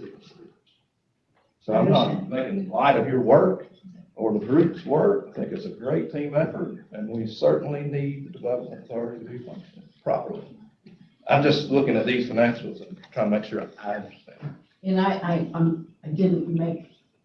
I made an error. and No, I'm not I trying to- confused the issue we're all by doing human. that. I have no reason to Anyway. wonder about that. Well, it's interesting to me that we've already heard from a group this morning that still has a pretty healthy reserve that hasn't been spent. And so while we're picking on the TCDA, I'm not quite understand, but that's okay. Y'all are, like I said, you're doing a marvelous job. You're our hope, and that 125% is not necessarily recurring. And I've been on this board a long time, and maybe that's the reason for the opposition, I'm not sure, but I've been on this board a long time, and I've seen where this board, with $100,000 a year, ran out of money. And there was not enough money to finish the year, the fiscal year. We don't want to be there anymore. That because we've got a lot going on right now in our favor. So thank you for what you do. I served on the TCDA for 20 years, no salary at all. It's the only thing we got going for us. That's right. The people we got in Taylor County, the students, citizens, when our people leave here, when they go to college, they can't come back because there's no jobs here now. A year ago, we had 700 jobs. They go. We had 200 jobs out there at the sawmill. It's gone. That's right. Now, I'm not in favor of cutting you, but I want y'all to put the foot to the pedal and put the boots on the ground and do what you can. Now, there's other agencies in the state you need to be able to talk to and work for. I want you to talk to her and do the best you can for our county. And I'm supporting the TCDA 100%. Okay? Thank you for that, and I think that they have had boots on the ground. I know that for certain. And I'll say this, was, just to piggyback off of what you just said. I have a senior this year in high school, and he's gonna go to college, and he really wants to come back to Perry. He really wants to live in Tiny Campbell. But as of right now, there are no job opportunities for him. And he'll have to relocate when he wants to come back here. So this is what we're talking about, Thomas. I know it. I got 3 children, master's degree in accounting. She can't come back and go to work. The other one got one in social services. Worked for the sheriff's department in Leon County. Can't come back here. There's just not enough jobs here. I do this time of growth. I don't want to be like Orlando, but I sure enough don't want to be like Greenville. Right. Oh, I'm sorry. Well, I appreciate it, and I just appreciate your consideration and how you have supported us, at least, I know in person from being on the board a little over a year, you've been very helpful.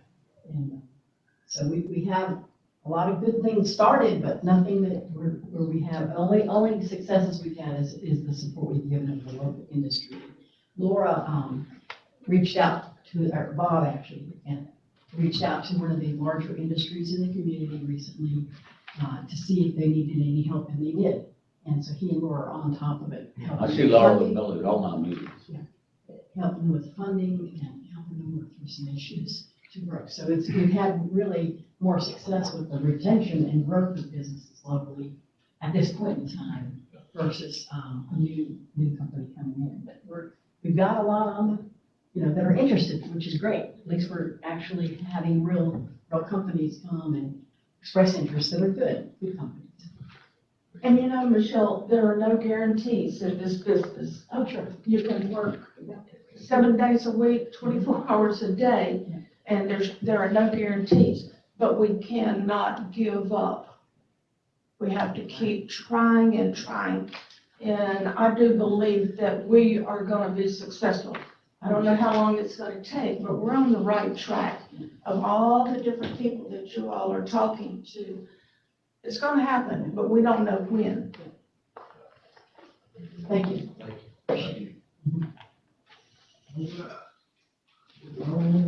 Insurance committee.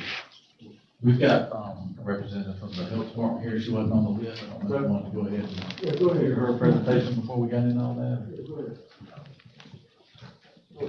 So mine will be quick and easy. I just ask that y'all continue to supplement our core public health services here. We did reduce it by 20%. Y'all had asked the constitutional officers to do that.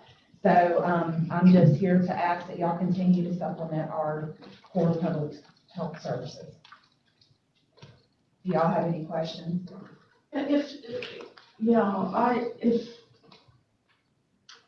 Why doesn't the state make y'all whole?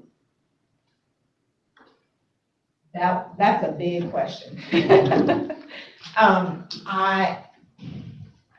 I know that it's a partnership with the local county commissions throughout the state, that there is contributions that are made to each health department from each local county. If all the counties decided not to do that, and I'm not suggesting that. Yes, ma'am. This is just conversation. But if all the counties decided to do that, would you think that the state would step up? I mean, that's their program. Yes, ma'am. I've got a question, if I could. My understanding, and you said the reduction was 15%. That's 20. We asked for 50 last year, and then we asked for 40 this year. Is it possible that could be a great reduction given and not reduce the services? Yes, we definitely could look at that. And I'm Because not we wanna trying to be say, being I'm not fair grateful and for your reduction. I do appreciate the Yes, work that yes, you've done, but I wanted to ask the question of if the services could be maintain, and the costs could be reduced further possible. We could, we're very tight on our general revenue, Yes, ma'am. but we could look at different We funding. certainly respect the services that you Yes, guys sir. perform for our communities, but I do think that there are similar communities that have the same services that may not have the exact same costs. Yes. That's why I'm asking It the question. varies for the whole state. Sure. And there's no methodology that they use. It just depends on, maybe different services and that they. If you wouldn't mind following up with our staff with those potential Okay, percentages. I will look at that. Yes, ma'am. Thank you. Any other questions? Thank you for your time. Yes, ma'am.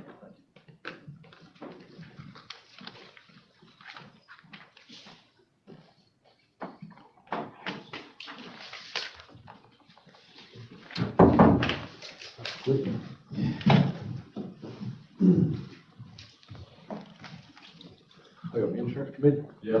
All right. So, you guys seen the mountain of paperwork we got from those insurance bids last week, and so we didn't really get a whole lot of time to dive too deep into them, but we did take a quick look, and I wanted to at least give you an update on where we was at with that. So, and maybe get a little bit of direction from the board as to where you might want to go from here. So, if we take the big one, which is health insurance, which we are currently funding at the rate of $3 million. The only bid we had besides United Healthcare was Blue Cross and Blue Shield. And I don't even have those rates in front of me, but they were significantly higher than what we already have. So United Healthcare's bid was basically the renewal that they had already given us, which was a rate pass of everything just stays the same at the same cost.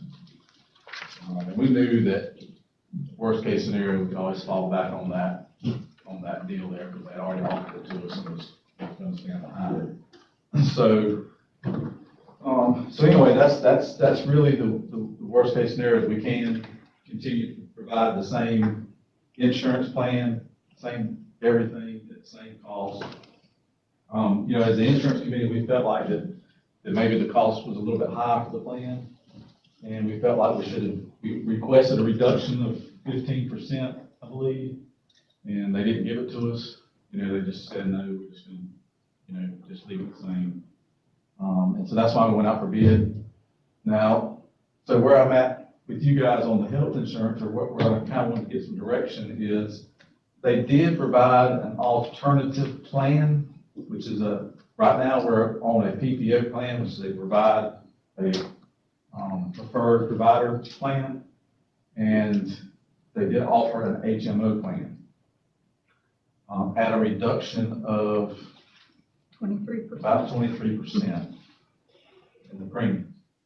So we haven't been able to take a deep dive into that, but just on the front of it, it looks like all the coverage is the same, except for they don't pay any out of pocket. So not out of pocket, out of network. So you cannot go to an out of network doctor. It will not be funded. The current plan we are under, if you go out of network, it funds 50%. And then there's a deductible too. So, so you do have some coverage if you go out of the network. They did do an analysis on the current doctors and facilities that we're using, that our insureds are currently using, compared to the new HMO network, which was a different network. And 92% of those that we're utilizing now are in the HMO network. But there's 8% of those facilities and doctors that are not in that HMO network. But those people, if we change to the HMO, those people would have to select a different doctor or pay the entire expense. There would be no help at all. So that's kind of the bad part of it. Now, one thing that we haven't got an analysis on yet that we would be working on, if you guys wish to even entertain this, is we don't have a number, they didn't give us a number on what the impact of the out-of-network is. We can get that. We don't know how many people are utilizing out-of-network doctors now. We need to know that. Because those people will be impacted too, because they'll no longer be able to get any coverage for that. The 8% number would be a good number to know because, you know, I understand a lot of these facilities around here don't accept an HMO plan. I think I think all the locals was in that. I know one of the ones that was on the list is Mayo Clinic, not in HMO. And I think most of the doctors were out-of-town doctors. I don't think there was any local doctors that was not in the network. It was just currently in there. I like it just the way it is. Because I'll tell you, the people that say you know, someone has cancer or something and they need to go to the Mayo Clinic or wherever. And if we went to this new program, then no way under the sun could they afford that. So I think that would affect the health care of our employees. I am absolutely against going to just strictly the HMO because, you know, you need those specialized doctors every now and then. So to me, it's not worth the cost savings and for our employees not to be able to get the health care that they need. So I'm in favor of leaving it just like it is. Like I say, I'm in favor of leaving it out just like it is too, because we have a hard enough time keeping employees now. And if you lose your insurance or to a certain program where they can't, you know, benefit from it, you're gonna lose some employees, I feel like. And so I'd like to keep it the same. Yeah, one of the things I did mention too that is a concern is that when you do make a change like this, one of the things that's given us the ability to have a rate pass almost every year, to have it went up on us, is the fact that our MLR or our loss ratios and our claims have been really good. And so when you disrupt that and do something different, that could change, which could have a negative effect on you the next year. You know what I mean? Because you're kind of disrupting that and you're changing it to something else. I understand that. And Jim, I have talked to employees that work in some of our departments that are the lowest paid in the county, and they work very hard. And some of them have told me, I stay with the county, even though my pay is not what it should be. I stay with the county because of the insurance. And I've had employees to tell me that. I've heard the same thing. Yeah, and now we're looking at, with this, if everything's the way we think it is, if they're currently in the network or if they're in the HMO network, there's not gonna be any impact to them. It's gonna be those people it's gonna be that 8% and those people that go out of network are gonna be it's just some people. So a normal person in network, there's gonna be no impact on this. But that's the reason I'm here. We don't want to get into all this if you guys aren't even interested in going that route. So that's why we're here. I think it's more disappointing that we got an insurance carrier that I think you've been with for years and not willing, so. They know what, I'm sure it was explained to them what state of our budget is in. I got the email I sent them. And they're not willing to do one thing. That's pretty disappointing. I was disappointed too. It's an insurance company. Oh, wow. That says it all. Yeah. Yeah. All right. Say more.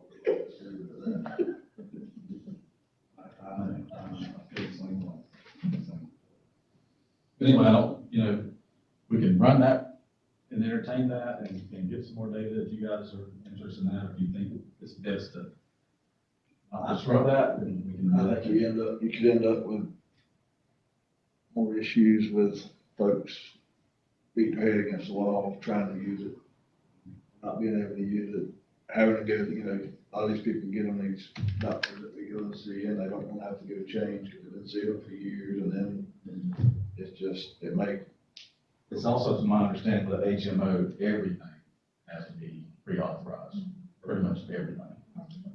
The employees have to get used to that too, because everything was pre-authorized for everything.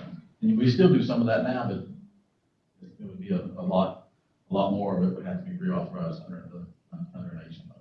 Oh, yeah.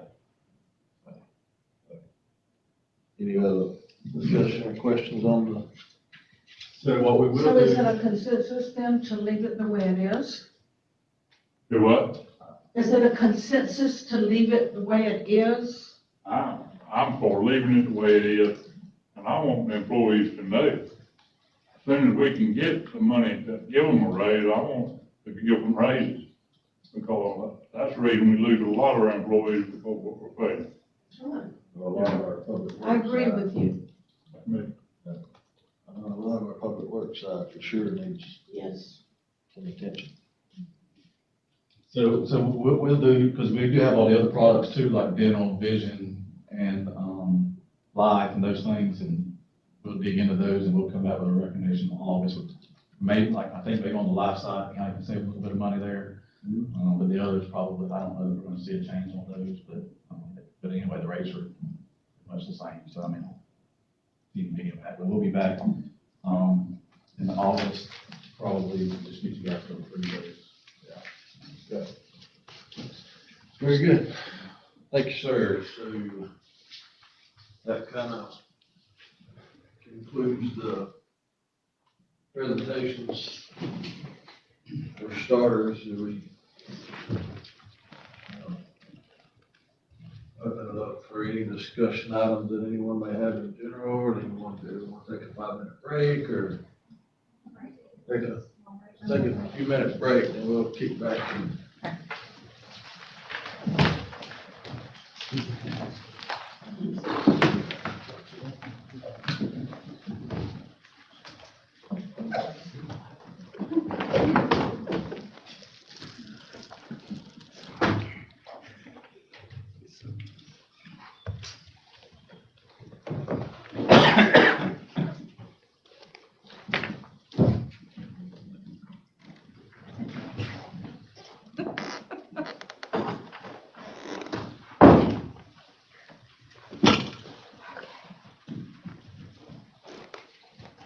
Y'all come eat these.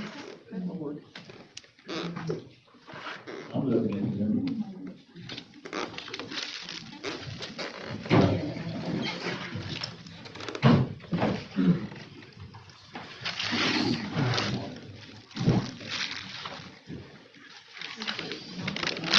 That's it, bro.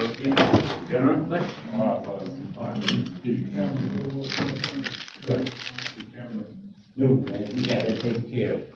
I don't remember that.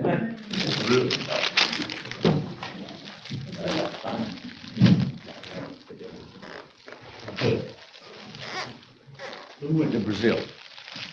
You go to Brazil last week? No, gosh, no. I say you went to Brazil. Brazil, Lord have mercy, no. I said you I ain't leaving this country. Everything going on around this place. No, sir. I was going for when we got back Saturday. But I was over in Denver. I wasn't too far from home. I'm good. How are you? Good.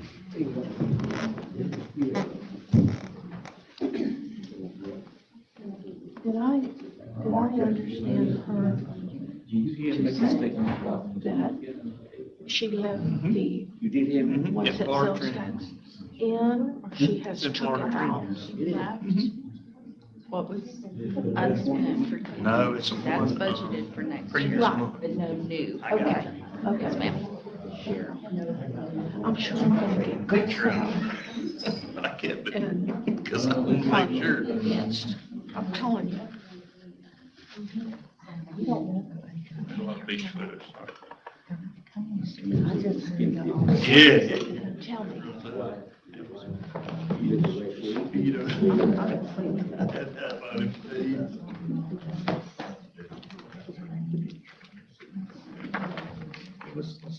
You're not, so that's May.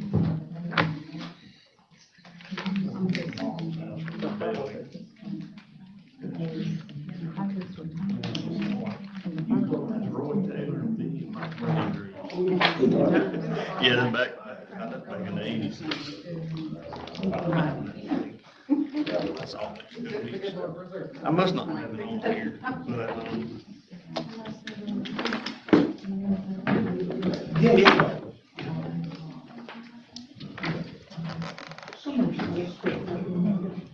You know.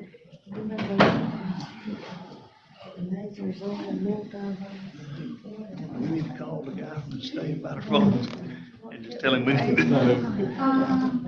So this is where we're at. Okay. You can probably guess. I know exactly what you're gonna say. Somebody said, hey, their problem? Yep. And the longest here says, I need to update the PIC line to 5102. 5102. Same thing, same place we're on. Yep, we're the same, we got no long distance with our phones, the courthouse. We do it about every 6 weeks. Yeah. We just, Let me get up. we just updated our. Did y'all go?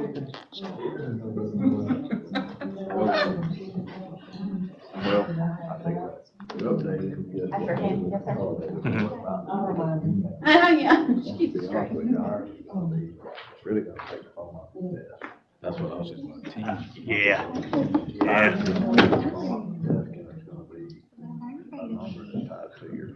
It really did. Yeah. I got you, okay. It did. Look, that's easy to manage too. Yourself, you want to make a change? Yeah. Did you tell him? He's just listening, so like our clerks will be down there and they just have a headset on and when a phone call came in, they just click on and start talking.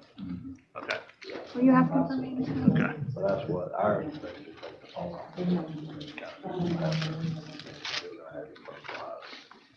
Yeah. Yeah, yeah, yeah. That's not such a bad idea. And you still can forward.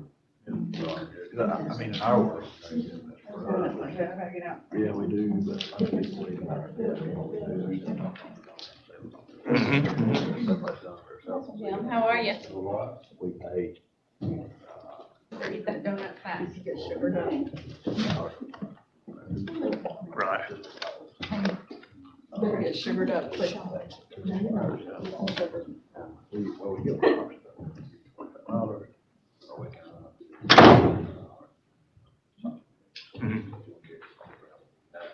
Right. Yeah, yeah, probably, probably so. I mean, when you get down to it, I mean, that's something we've had this one. Is Andy man up on 10 years? So, we used to the excess money we had. I got one before you I did. went with them. I don't want to. But they drop calls too. I've had to use their phone. Last time I had to use their phone. I actually called people long distance because it didn't get through. But it's always. I should have been in that. Here goes food, you. Did you use the coffee? They need to change the big You might line. have As to soon as put they a pod change the in. big line of 51, now we got it memorized now. 5102 is where they need to put that little Take thing. this one They out. plug that little thing in there. You can long distance all you want to till they do something crazy with it. I don't know how that works. I don't know how you can work one day and then the next morning you come in and it ain't working. I don't know how that works. Sugar. Yeah, we got it. You bounce off twice as many walls. You want 8 or 10? Go and do what Howie did. Like a meal. That's good. That's all right. Have knee replacement surgery. The only person in here that COC is only doing it. I can't even. Yeah. That's who does our Son, you gotta have a hip. I just can't eat them. Jeremy's good. Yeah. But you know, they just, it's easy to do. Exactly. Trying to get it. I'm already with them. On my copy. I could do when it found. That's the last. Southeast, I tell you. He's already got 90. Before you go in and get that chin. I got a different. Yeah. Take that, you know, that day. Oh. He was over there at Trenton's house. Let's see, he and your brother?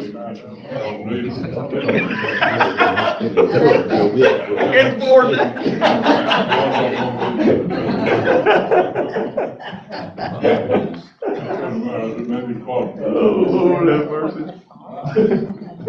You're right.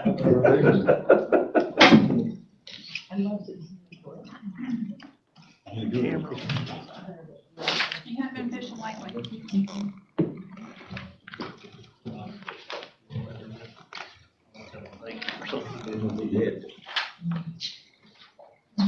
Oh, you're dead. My dad, he's either working at the funeral home Oh. or school. You know, my dad is the one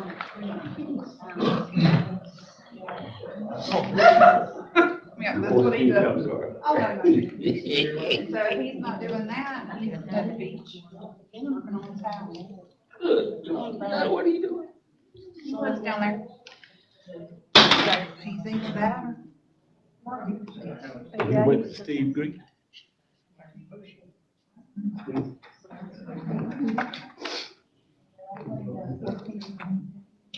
He the bun. Encouragement of the day.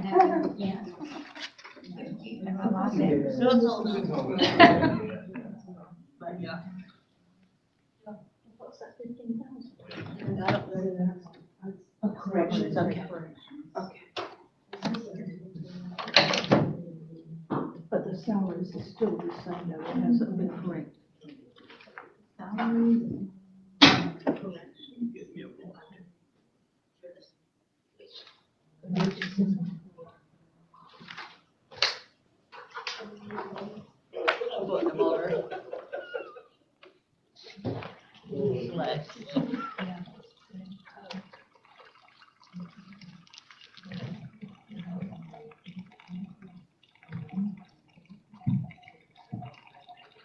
So I don't understand if you. That's correct. Right, so this is what it's asking for. No, this. No, it's both. Okay. It's both. So this is this separate.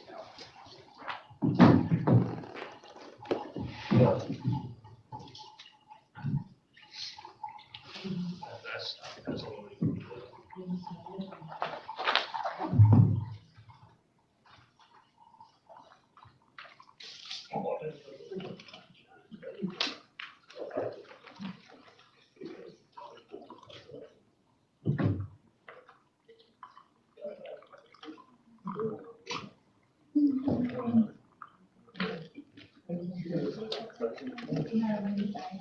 My corrections are,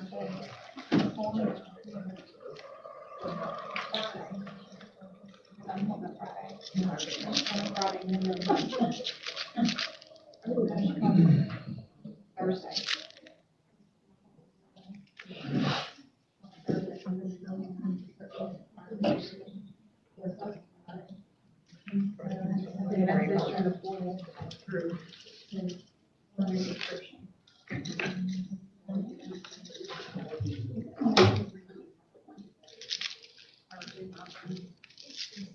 Figure out how to write it for Boston. Like us. I don't know if she can, if I have to.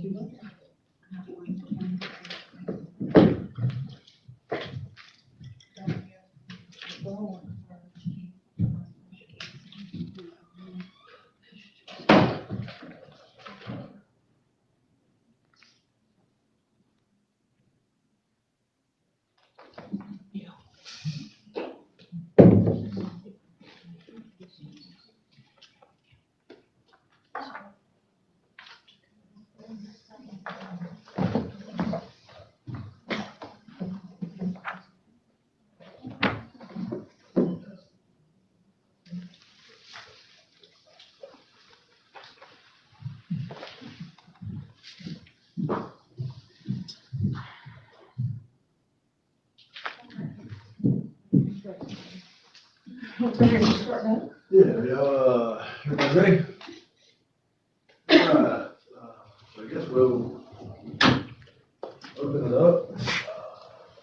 Anyone wants to talk about it in particular? If you'll go to page 273 in your book. 203. 273.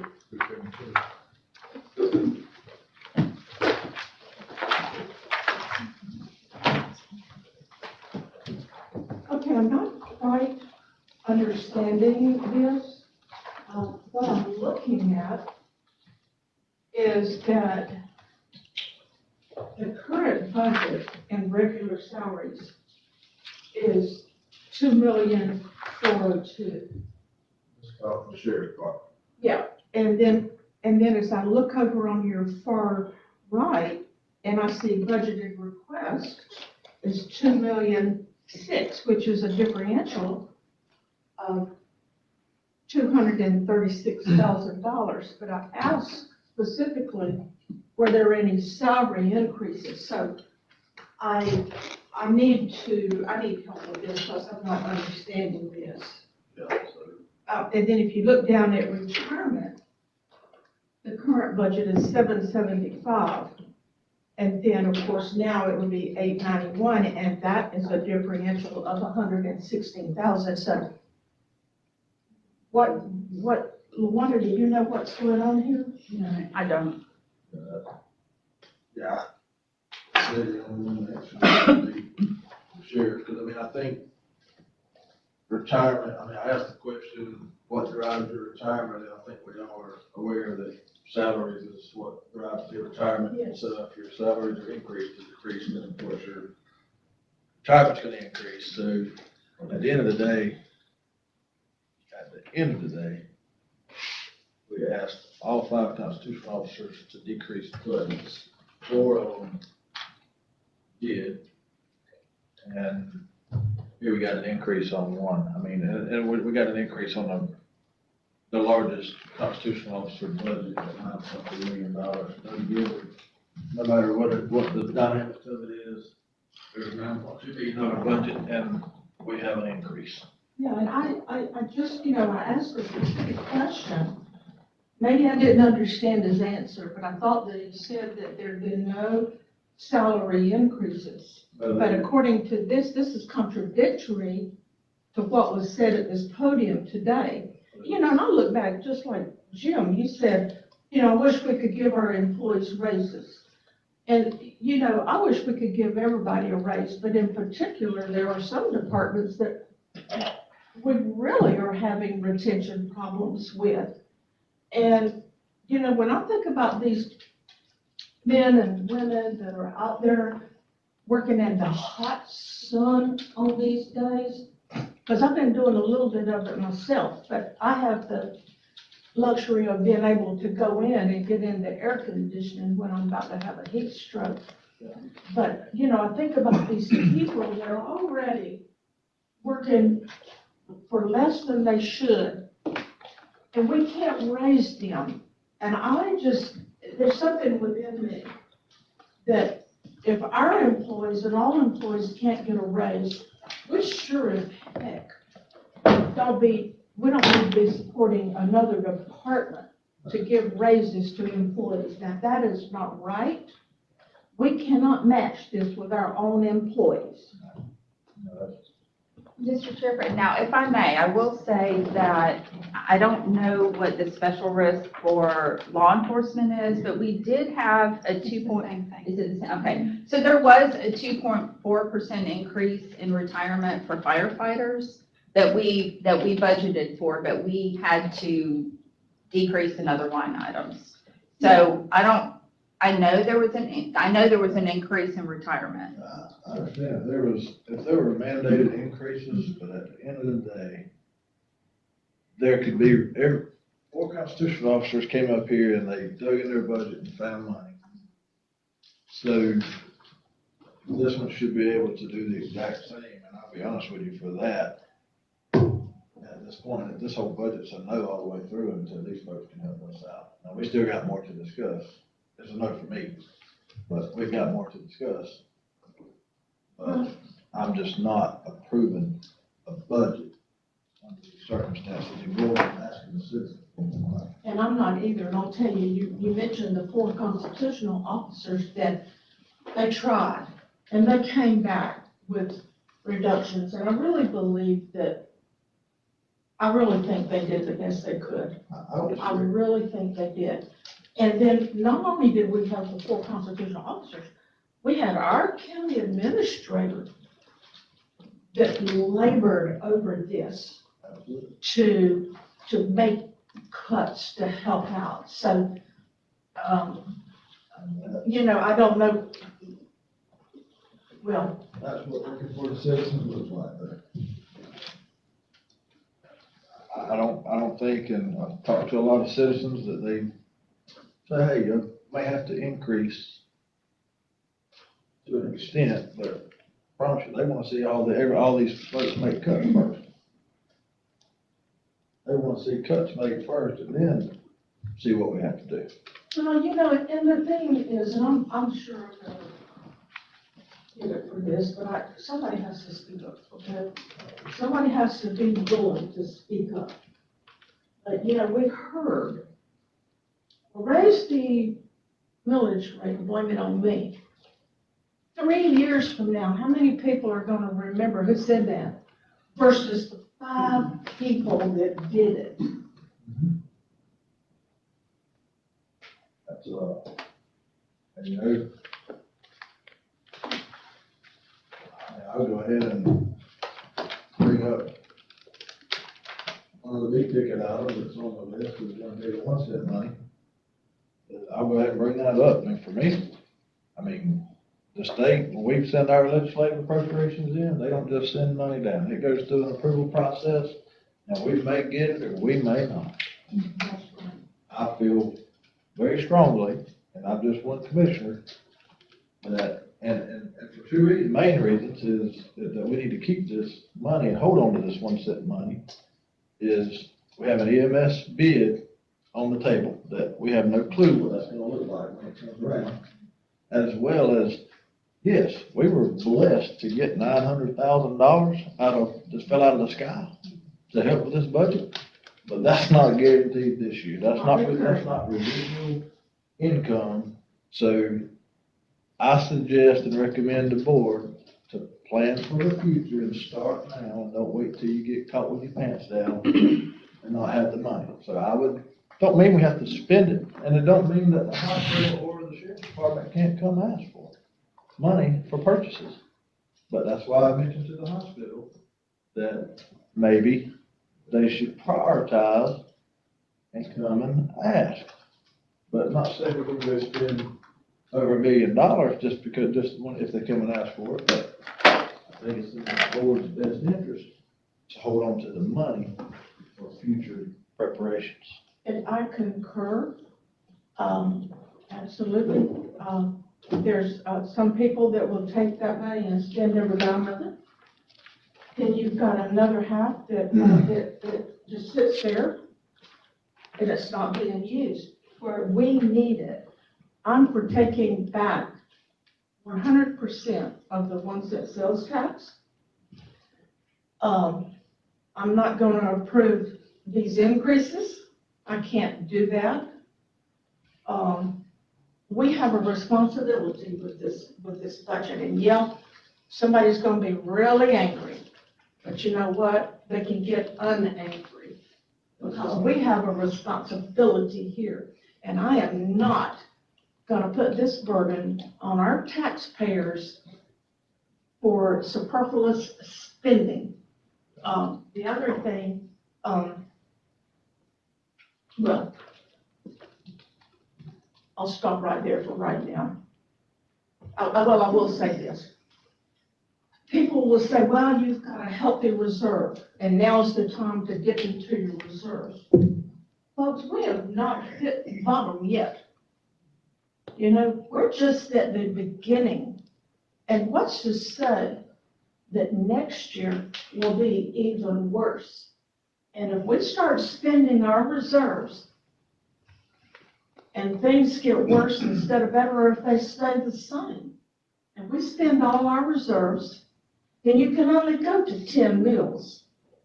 Then when you can't make it, guess what? The state takes over this county and runs the county because the five of us can't do it. We can do it.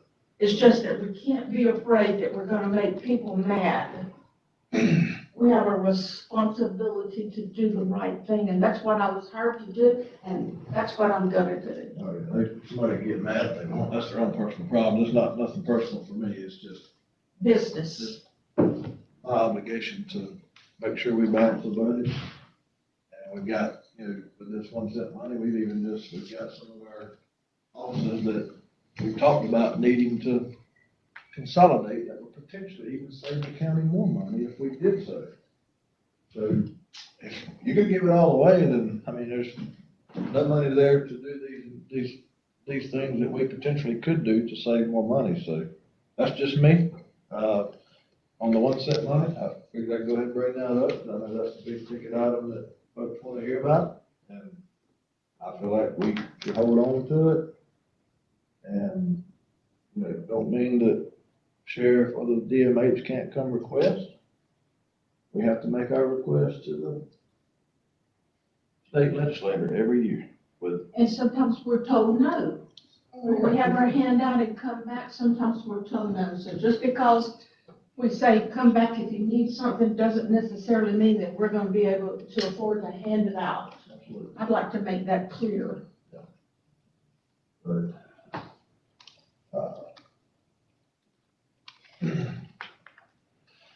so is anything anyone else wants to discuss? I'd like to say, on the 1 cent money, I want it where it'll be available if, for instance, a hospital needs something, definitely needs the money. I don't want us to spend it on something else. I want it to be in escrow where they can, you know, we can help them if they need it. We don't need a hospital. Yeah, I mean, that's what we said, that it's. I understand that. I want to make sure that if they come up with a legitimate reason, have to have it, I'm for giving it to them. Yes. They've got some reserve too. They're not in a fight yet. Yeah, but they got over $500 million still that they're right to spend, and That's it. And I would think the sheriff's department could do it, if they come up with legitimate reason for 1 cent money, help them. But I'm like you. That going over what I just can't see that increase. It just. not for me. They need to tighten their belt a little bit, and I see it. Well, it just bothers me that. Do what?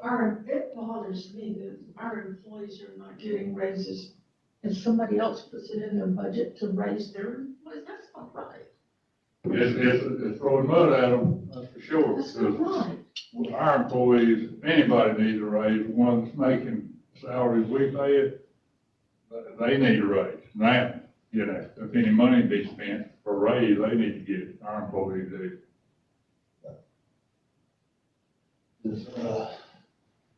You know, I'm not trying to pick a fight with anybody. I'm just trying to do the right thing.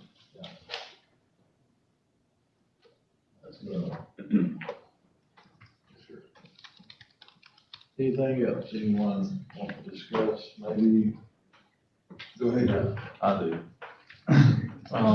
Anyway, before we get off of the 1 cent sales tax, on page 503, you do have a reserve of 3.4 million, so that's your Hold on a minute, 503? page 503. So basically, if you look at how it's budgeted, so there's, you approved for the sheriff to get it through this past year.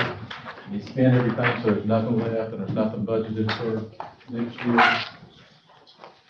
DMH, you haven't, they still have 500,000 from the previous years that you committed. So they still have a balance of 500,000, but nothing new. And you've got a reserve of 3.4 million in that. You can also see up there where under 408,000 is for the part of the EMS that you pay.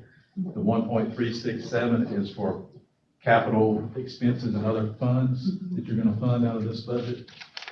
And you know the 408 is gonna go up probably, Jamie mentioned it earlier, but you know, that's gonna go up when you get the new EMS contract, which I think will go into effect in January. Is it Yes. January? So that's not even reflected in this budget, because we don't know what that amount is yet, but it's gonna affect this budget. Because that rate, because, you know, if it goes up, which everybody's thinking it will, you're gonna have to increase that, to fund that. So I just wondered while I was talking about that, I wanted you to see that on paper, so you can kind of know where we're at. Thank you. The other thing, real quick, is if you look at page 347, which is the road and bridge fund. And I just want, we've talked about this before, and I wanted you guys to be aware of this, and actually, I think it may be on after 347. What page is it on, Danielle, that shows The transfer, what comes out of the secondary? 375. 375, page 375, actually. So, there's never enough money to fund the road department completely, so we use this constitutional gas tax, which is the secondary road paving money, to subsidize that. And if you look at the amount that's estimated to receive on page 375, the first one, $1,035,000.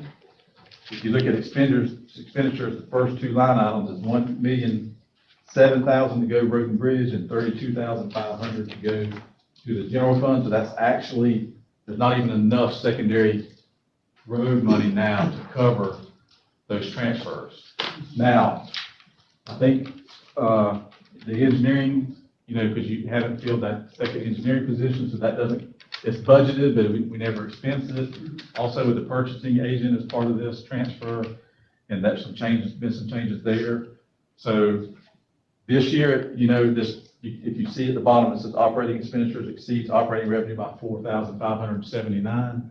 So that came out of the common account, I think. I reduced So it. that, so the common account didn't go up this year, it actually went down by $4,579. So now we're at the point where all the money, the money to fund the road department is using all the gas tax plus all this 80% constitutional gas tax. And so I just want to bring that to y'all's attention, so that you guys. 347? 375 is better 375 is estimation. secondary. I'm sorry, it's 375. If you want. And Gary, from what I recall, when there was a discussion of the potential to impose another penny fuel tax for operations, did we say that would bring in? What, a whole lot of money. Oops, hang on.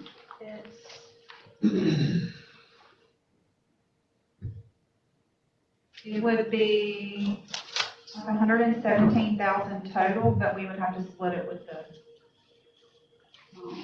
city. 70% of it. Yeah, 70%. Anyhow, I just wanted you guys to be aware of that. So, come here, I didn't, when you come here, Gary, and explain, I didn't quite hear everything you said, I'm sorry, I don't wanna miss anything. Right. So if you look at I just wanna 375. make sure that I understand. Okay, so this is what we're collecting in revenue for the constitutional gas tax. And we're transferring this much to the road and bridge department to help fund it. And we're transferring this much to the general fund, okay, for the inmate work squad. So if you take this plus this revenue, it's short by $4,579. Okay, why don't we do something with the 5 districts? So what we did was we took the $4,579 out of the common account, so it reduced by so what I'm saying is your common account used to increase because there was money left over after the transfer. Yeah. It used to increase, but now the common account's decreasing because it's taking more money. Well, I'm okay with taking the money that's allocated to the 5 districts and just put it all in the common account. And if we need something in our district, we can ask and get it from there. And that would help a lot. That doesn't mean we shouldn't get something, But you're not getting any new money for paving right now. Say This again? budget, you're not getting any new money for that paving right now. As a matter of fact, whatever you guys are reducing. And see, what happens is with the cost of paving, resurfacing right now, none of us will ever have enough money to resurface anything, really. If we took this money right here, stuck it in the common account, then if there was a real need, at least something could get done. So, and I don't necessarily have to have money all to myself for my district. Put it in the common account. Yeah, that's up to this board, but what I can tell you is right now, when you spend it, it's gone. Ain't nothing replenished in it. Yeah, I don't just say whenever, if you did that, I don't think that's probably a problem, but when you've done that, like today, when it's in your district, I don't think you really have to, I don't think you have to go really and ask, and we do an approval at a board meeting? For milling, you do. So so milling requests, I always bring to the board, because that's what I believe that's what our road paving policy says. There's always been a little bit of gray area of the district funds, and there aren't that many requests. But if you wanted to use and I need to double check that, but I think if you wish to use your particular district funds for something within your district, we just obtain permission and move forward with it. Yeah. But if we needed something, just like, I have a need right now. Right. And I could it could come out of the common account. If we put all this money that's held up by 5 districts that you fiddle around with and it builds up because it's not enough to really do anything of value with it. But if it was all put in the common account, it could be a lot more valuable to us. And when we need these things, just bring it to the board and take it out of the common account. It frees up a lot of money that's just sitting there. Well, didn't you say it's not enough to do anything about, but when you put it together with the common account, then you say we got a lot of money. But, I think half of the money should come out of that. but in what the clerk was discussing, though, we're $4,000 short. So even if you move that money to the common account, you end up being $4,000 short. What do we do to keep that from being $4,000 short? So you would have to impose additional fuel tax, basically. Yeah, I don't want to move much money over into a common account, and then it's just a deduction, just to float that fund. Because, at the end of the day, what they're doing now, if you fix the common account problem, that's coming up short every year, that's coming up short every year. So we figure out how to fix the problem, let's just put more money in there just to complete the account again, that's all. And I agree with you, but still what I'm saying is the money that is still in our account. If you did want to go, then it would probably do something. But as it is now, none of this time will ever have enough money. We won't be here long enough to have over $1 million, because it's over $1 million a mile to resurface. Won't none of us be here that long to get that kind of money to do anything with. I'll be there.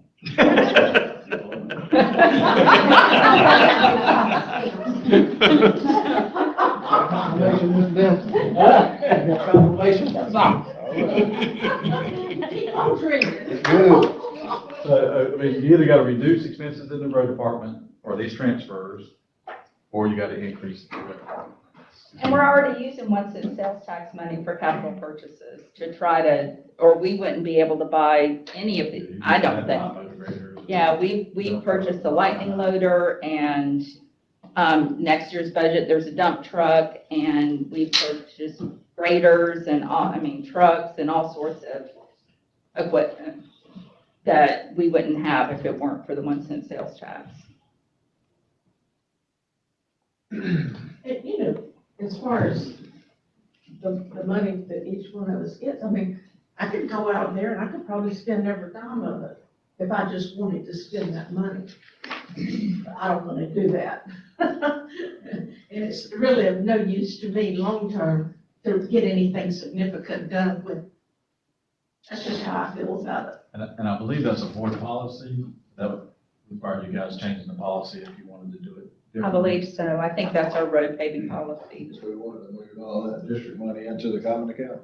Yeah, it's your policy, so you just have to change your policy on how you. I don't really have a problem with that, I just don't want to put it over there and then take $5,000 a year out of it, and ultimately Well, and it usually evens out because even the half that's paid for the correctional officer, that's 50, if they do 50% of their work, on right-of-ways and maintenance, which they don't necessarily always do. So when we true up about the percentage, that helps as well. If it's not the full. If it's not the full, right. Page 376 shows you that, how it's broken out right now. Yeah, I do believe there are Waste discharge through projects, engineering department uses those funds within the district. That's So it's not just sitting there not being used. It may accrue for some time. and then when those activities pick up. it's Well, yes, necessary. District 3 has a budgeted reduction of, I think, $250,000, and that's for potential projects on Turner Road and, Gibson Road.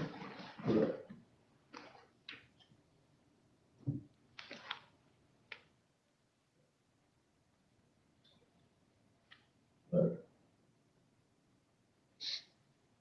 Okay.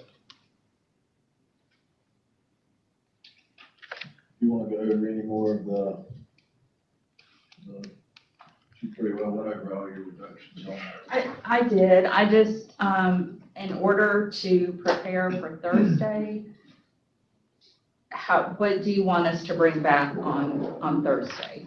Because if we're wrapping things up this morning, do you want to discuss, I mean, obviously, we still have revenue deficit, in the MSTU and the general fund. Yeah, that's what I did, question I did, so what is the total deficit between both funds? Do we have that in the general fund? I think we're over 200,000, and maybe in the mosquito fund, it's over 200,000 for. General fund is 191,375, and MSTU is 238,447. So that totals 429,822. 29,822. Could you repeat that, please, ma'am? The total or separate? The MSTU. MSTU is 238,447. You're welcome.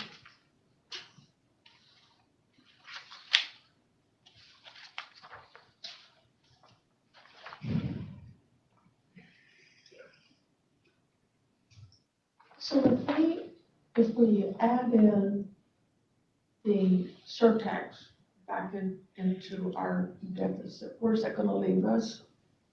The 1 cent? Yeah.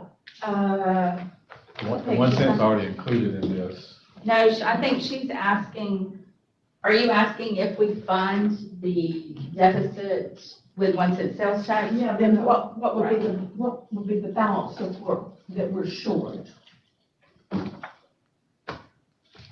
Then we gotta figure out what we're gonna do with that. I don't understand your question. You said if we funded the $429,000 deficit with the 1 cent money, is that what you're saying? I didn't understand the question. No, I'm just saying, if we just put the 1 cent sales tax, added it back to our budget instead of divvying it out, Right. and then what would our budget deficit be then? So what is the total It's on- already, that's how the 1 cent money's already budgeted. Right, so what is Not the total on the 1 cent money? What's the total amount? Collection. The total collections and revenue is 2.65 million. And so you have 408,516 budgeted for the half of EMS. You have 1,367,928 for county capital. That's for MSTU, airport, solid waste, and the road department capital. And then you have 500,000 of DMH's carry forward. And then you have the reserve of 3.4 that's left for carry forward. So basically, you'd be reducing that reserve to balance your The budget balance. Right. if you use the 1 cent sales tax. Well, there's probably still more discussion on the reduction in one of the constitutional officers' budgets, so, I mean, I think that still needs to be. And we went Thursday. Thursday. Is that next meeting, Thursday? Could take time this afternoon, have that discussion. The sheriff? We're gonna have a discussion, let's have it. Let me ask.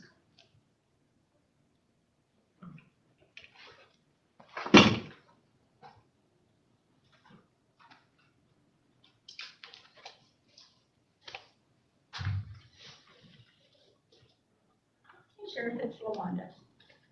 Hey, are you available to come talk to the board about your budget sometime today?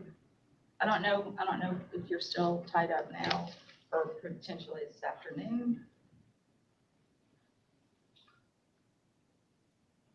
What time?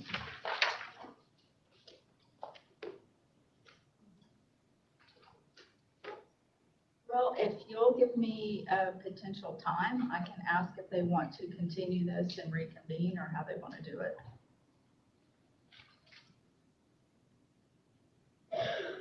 One o'clock? Okay, I'll call you back. Okay, thank you.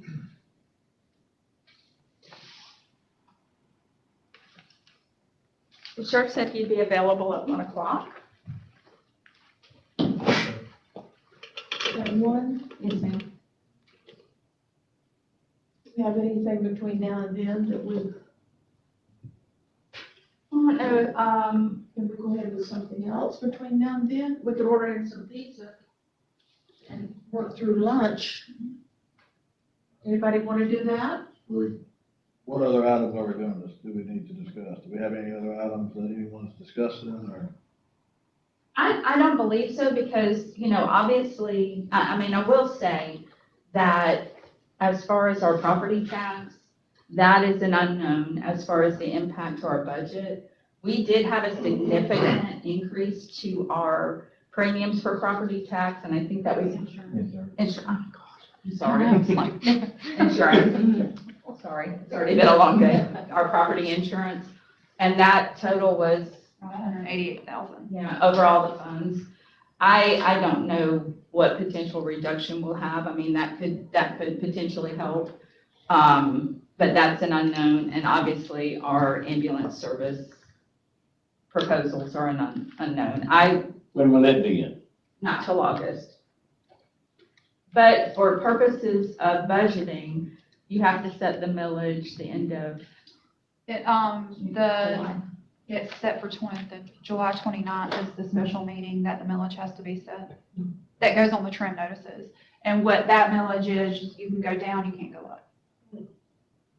I mean, we just have to know what we're doing by then.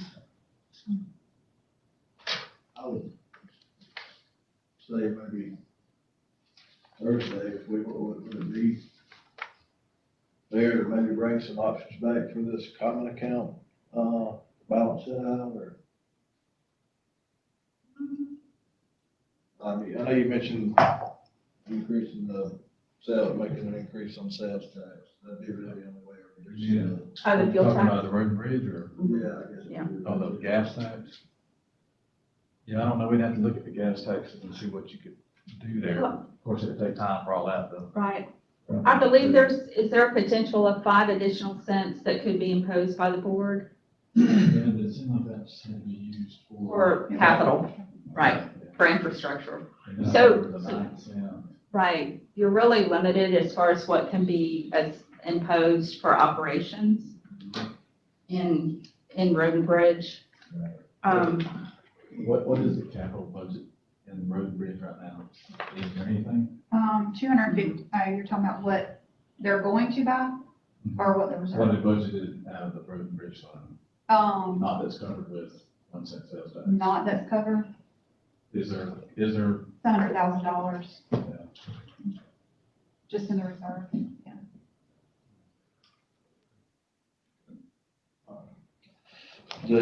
Anything else anyone needed to discuss today? I can tell you that as far as the solid waste fund, the amount of reserves that we have now is right at, I believe, 240, 230, 240. I don't we're just now starting to accrue some reserves. 381. Total for 2 years, right?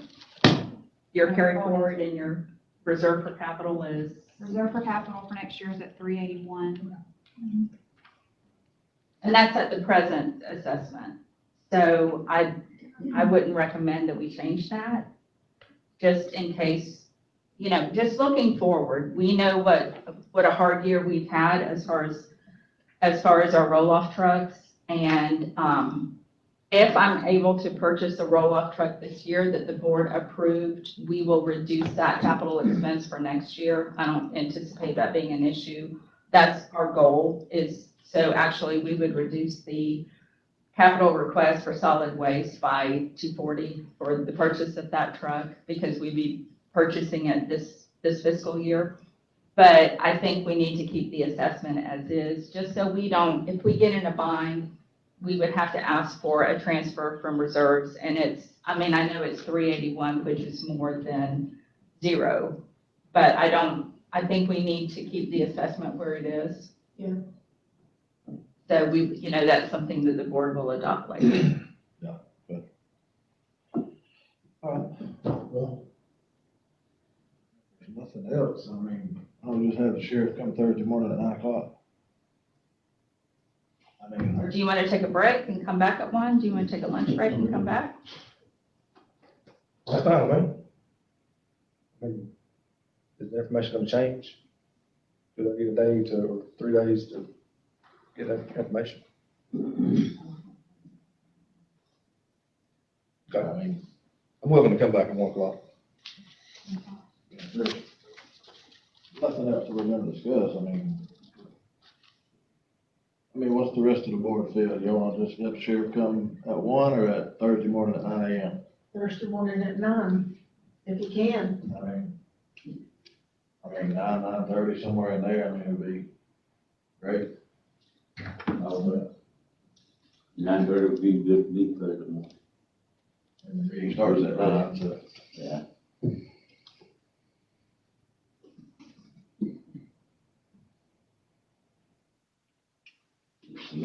Hey, Sheriff, are you free Thursday morning at 9 or 9:30 instead of today at 1? Okay, all right. That may work out better. Okay, thank you. Bye. There. Okay. So, if there's nothing else, the administrator to discuss informational items, Additional. All right, well, if there's nothing else, we will adjourn the meeting and reconvene on Thursday morning at 9 a.m. Line muted.